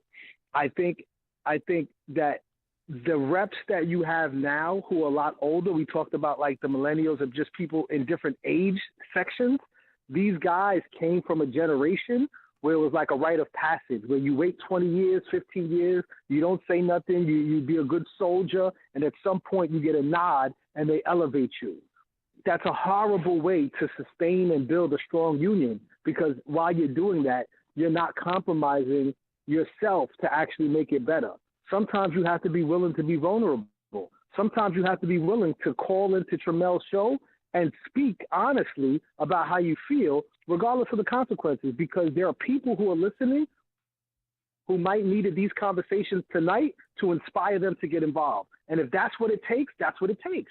There are people who, whether you believe in a mass membership meeting, whether you believe the union is corrupt, you still want them to experience it, because that experience still might trigger something that might make them say, you know what, there's something wrong here that I want to add to it.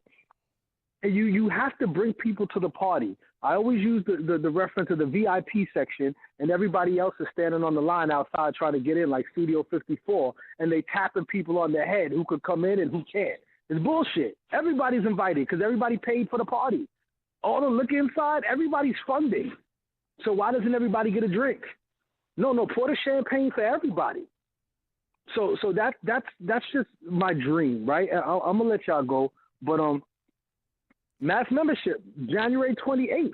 If you could be there, you should, because one reason why people always said they didn't want to have mass memberships because it's one of the environments where you get every department together in one room. And whether what you believe coming from the stage is relevant or not, what is true is that the people sitting in the seats with you, when it's over, when it's before, you can communicate with them, you can talk about your principles, and you can bridge relationships and start making this a better union. So I think everybody should always take part in the things that you pay for. Never, ever allow any of your dollars to be spent without you determining that some of the food and the drinks that are poured end up in your cup, for sure. But I'm going to let y'all go because I got to get up in 2.5 hours.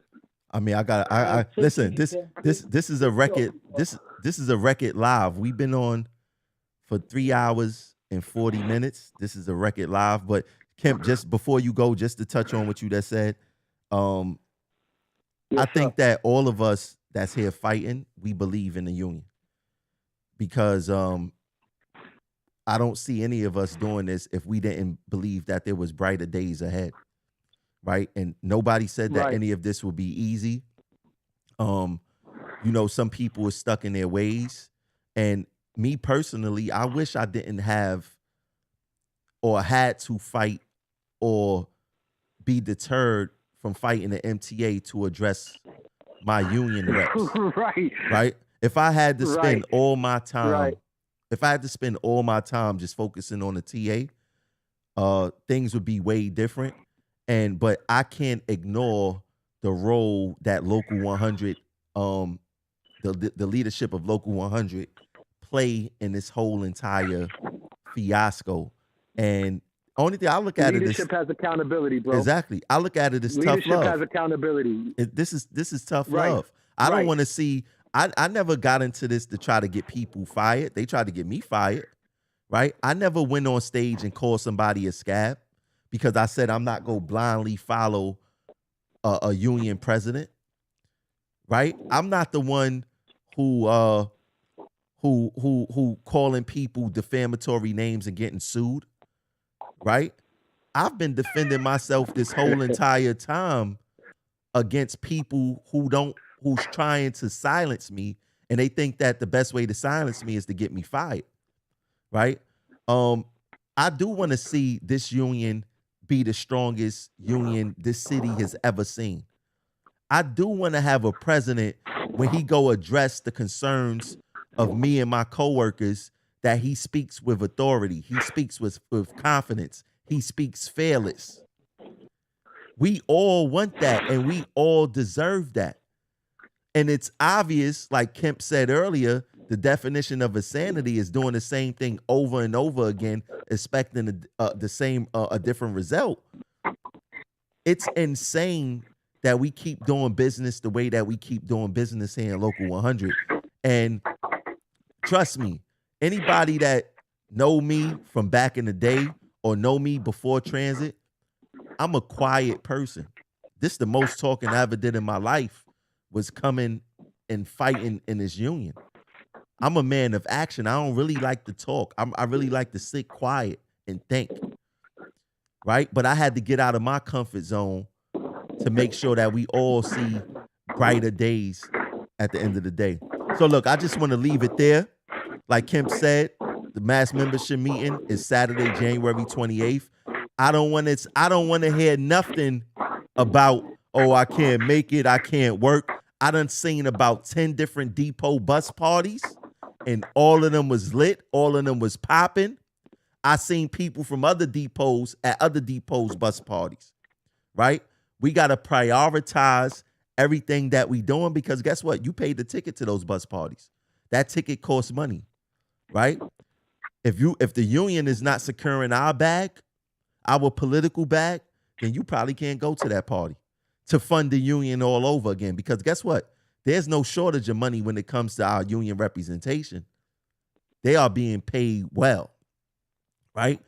We must hold our reps accountable, and I'm gonna leave it there. I need you guys to hit the Cash App. There's about 60 people right now watching on both platforms together. I need y'all to hit the Cash App. The Cash App is Progressive Action 100. If I find out that I'm demonetized, Drummond gonna have to drop a considerable donation for getting me demonetized for all that cursing he did earlier in the broadcast. So Drummond, I know you got a black card. Let's make that. Let's. You gotta find out with Tory. People cursing like the Nah, you said it. You set it off. They go flag you first. They'll let me know exactly where it came from. Yo, they charge you a fine for that? Yeah, the fine is that I don't get monetized. That's the fine. I just went through that on. Wow. Absolutely. And you get shadow banned. Yeah, you get shadow. Find those two people that were us.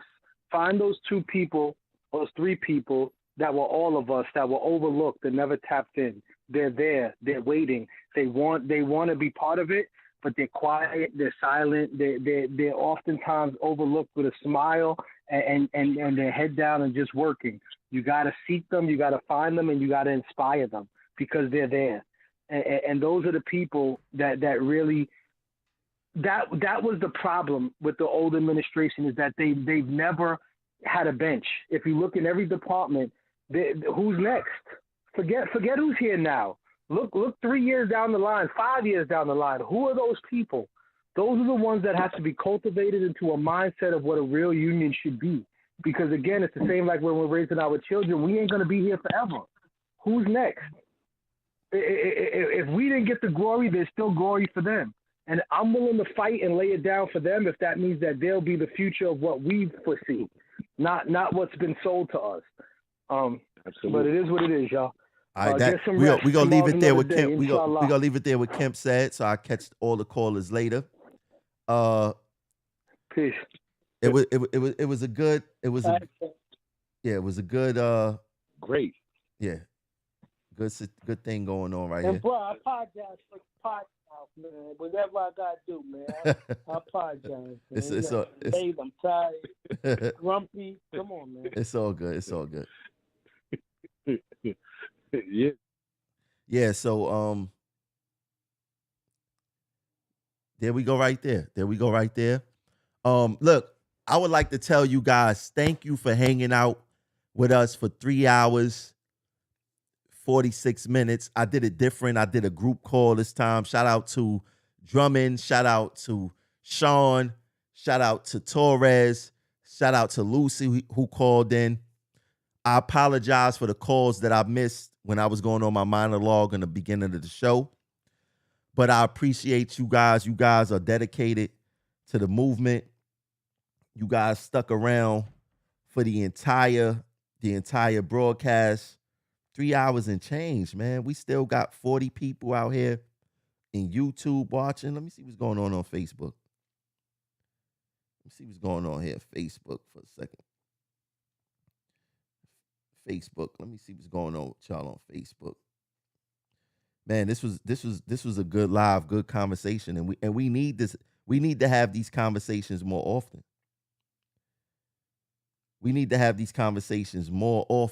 But I need you guys to definitely hit the Cash App. The Cash App is Progressive Action 100. Everybody's sending $20. Everybody's 50 people watch. Everybody's sending $20. We put in a lot of time just now. Everybody can send in $20. That's the least. That's the least we could do. But yo, I appreciate it. Make sure y'all share this out. Let's spread the word. Progressive Action TV. Drop the mic. One of its kind. And TWU Local 100. I definitely appreciate y'all. We are gone. Peace.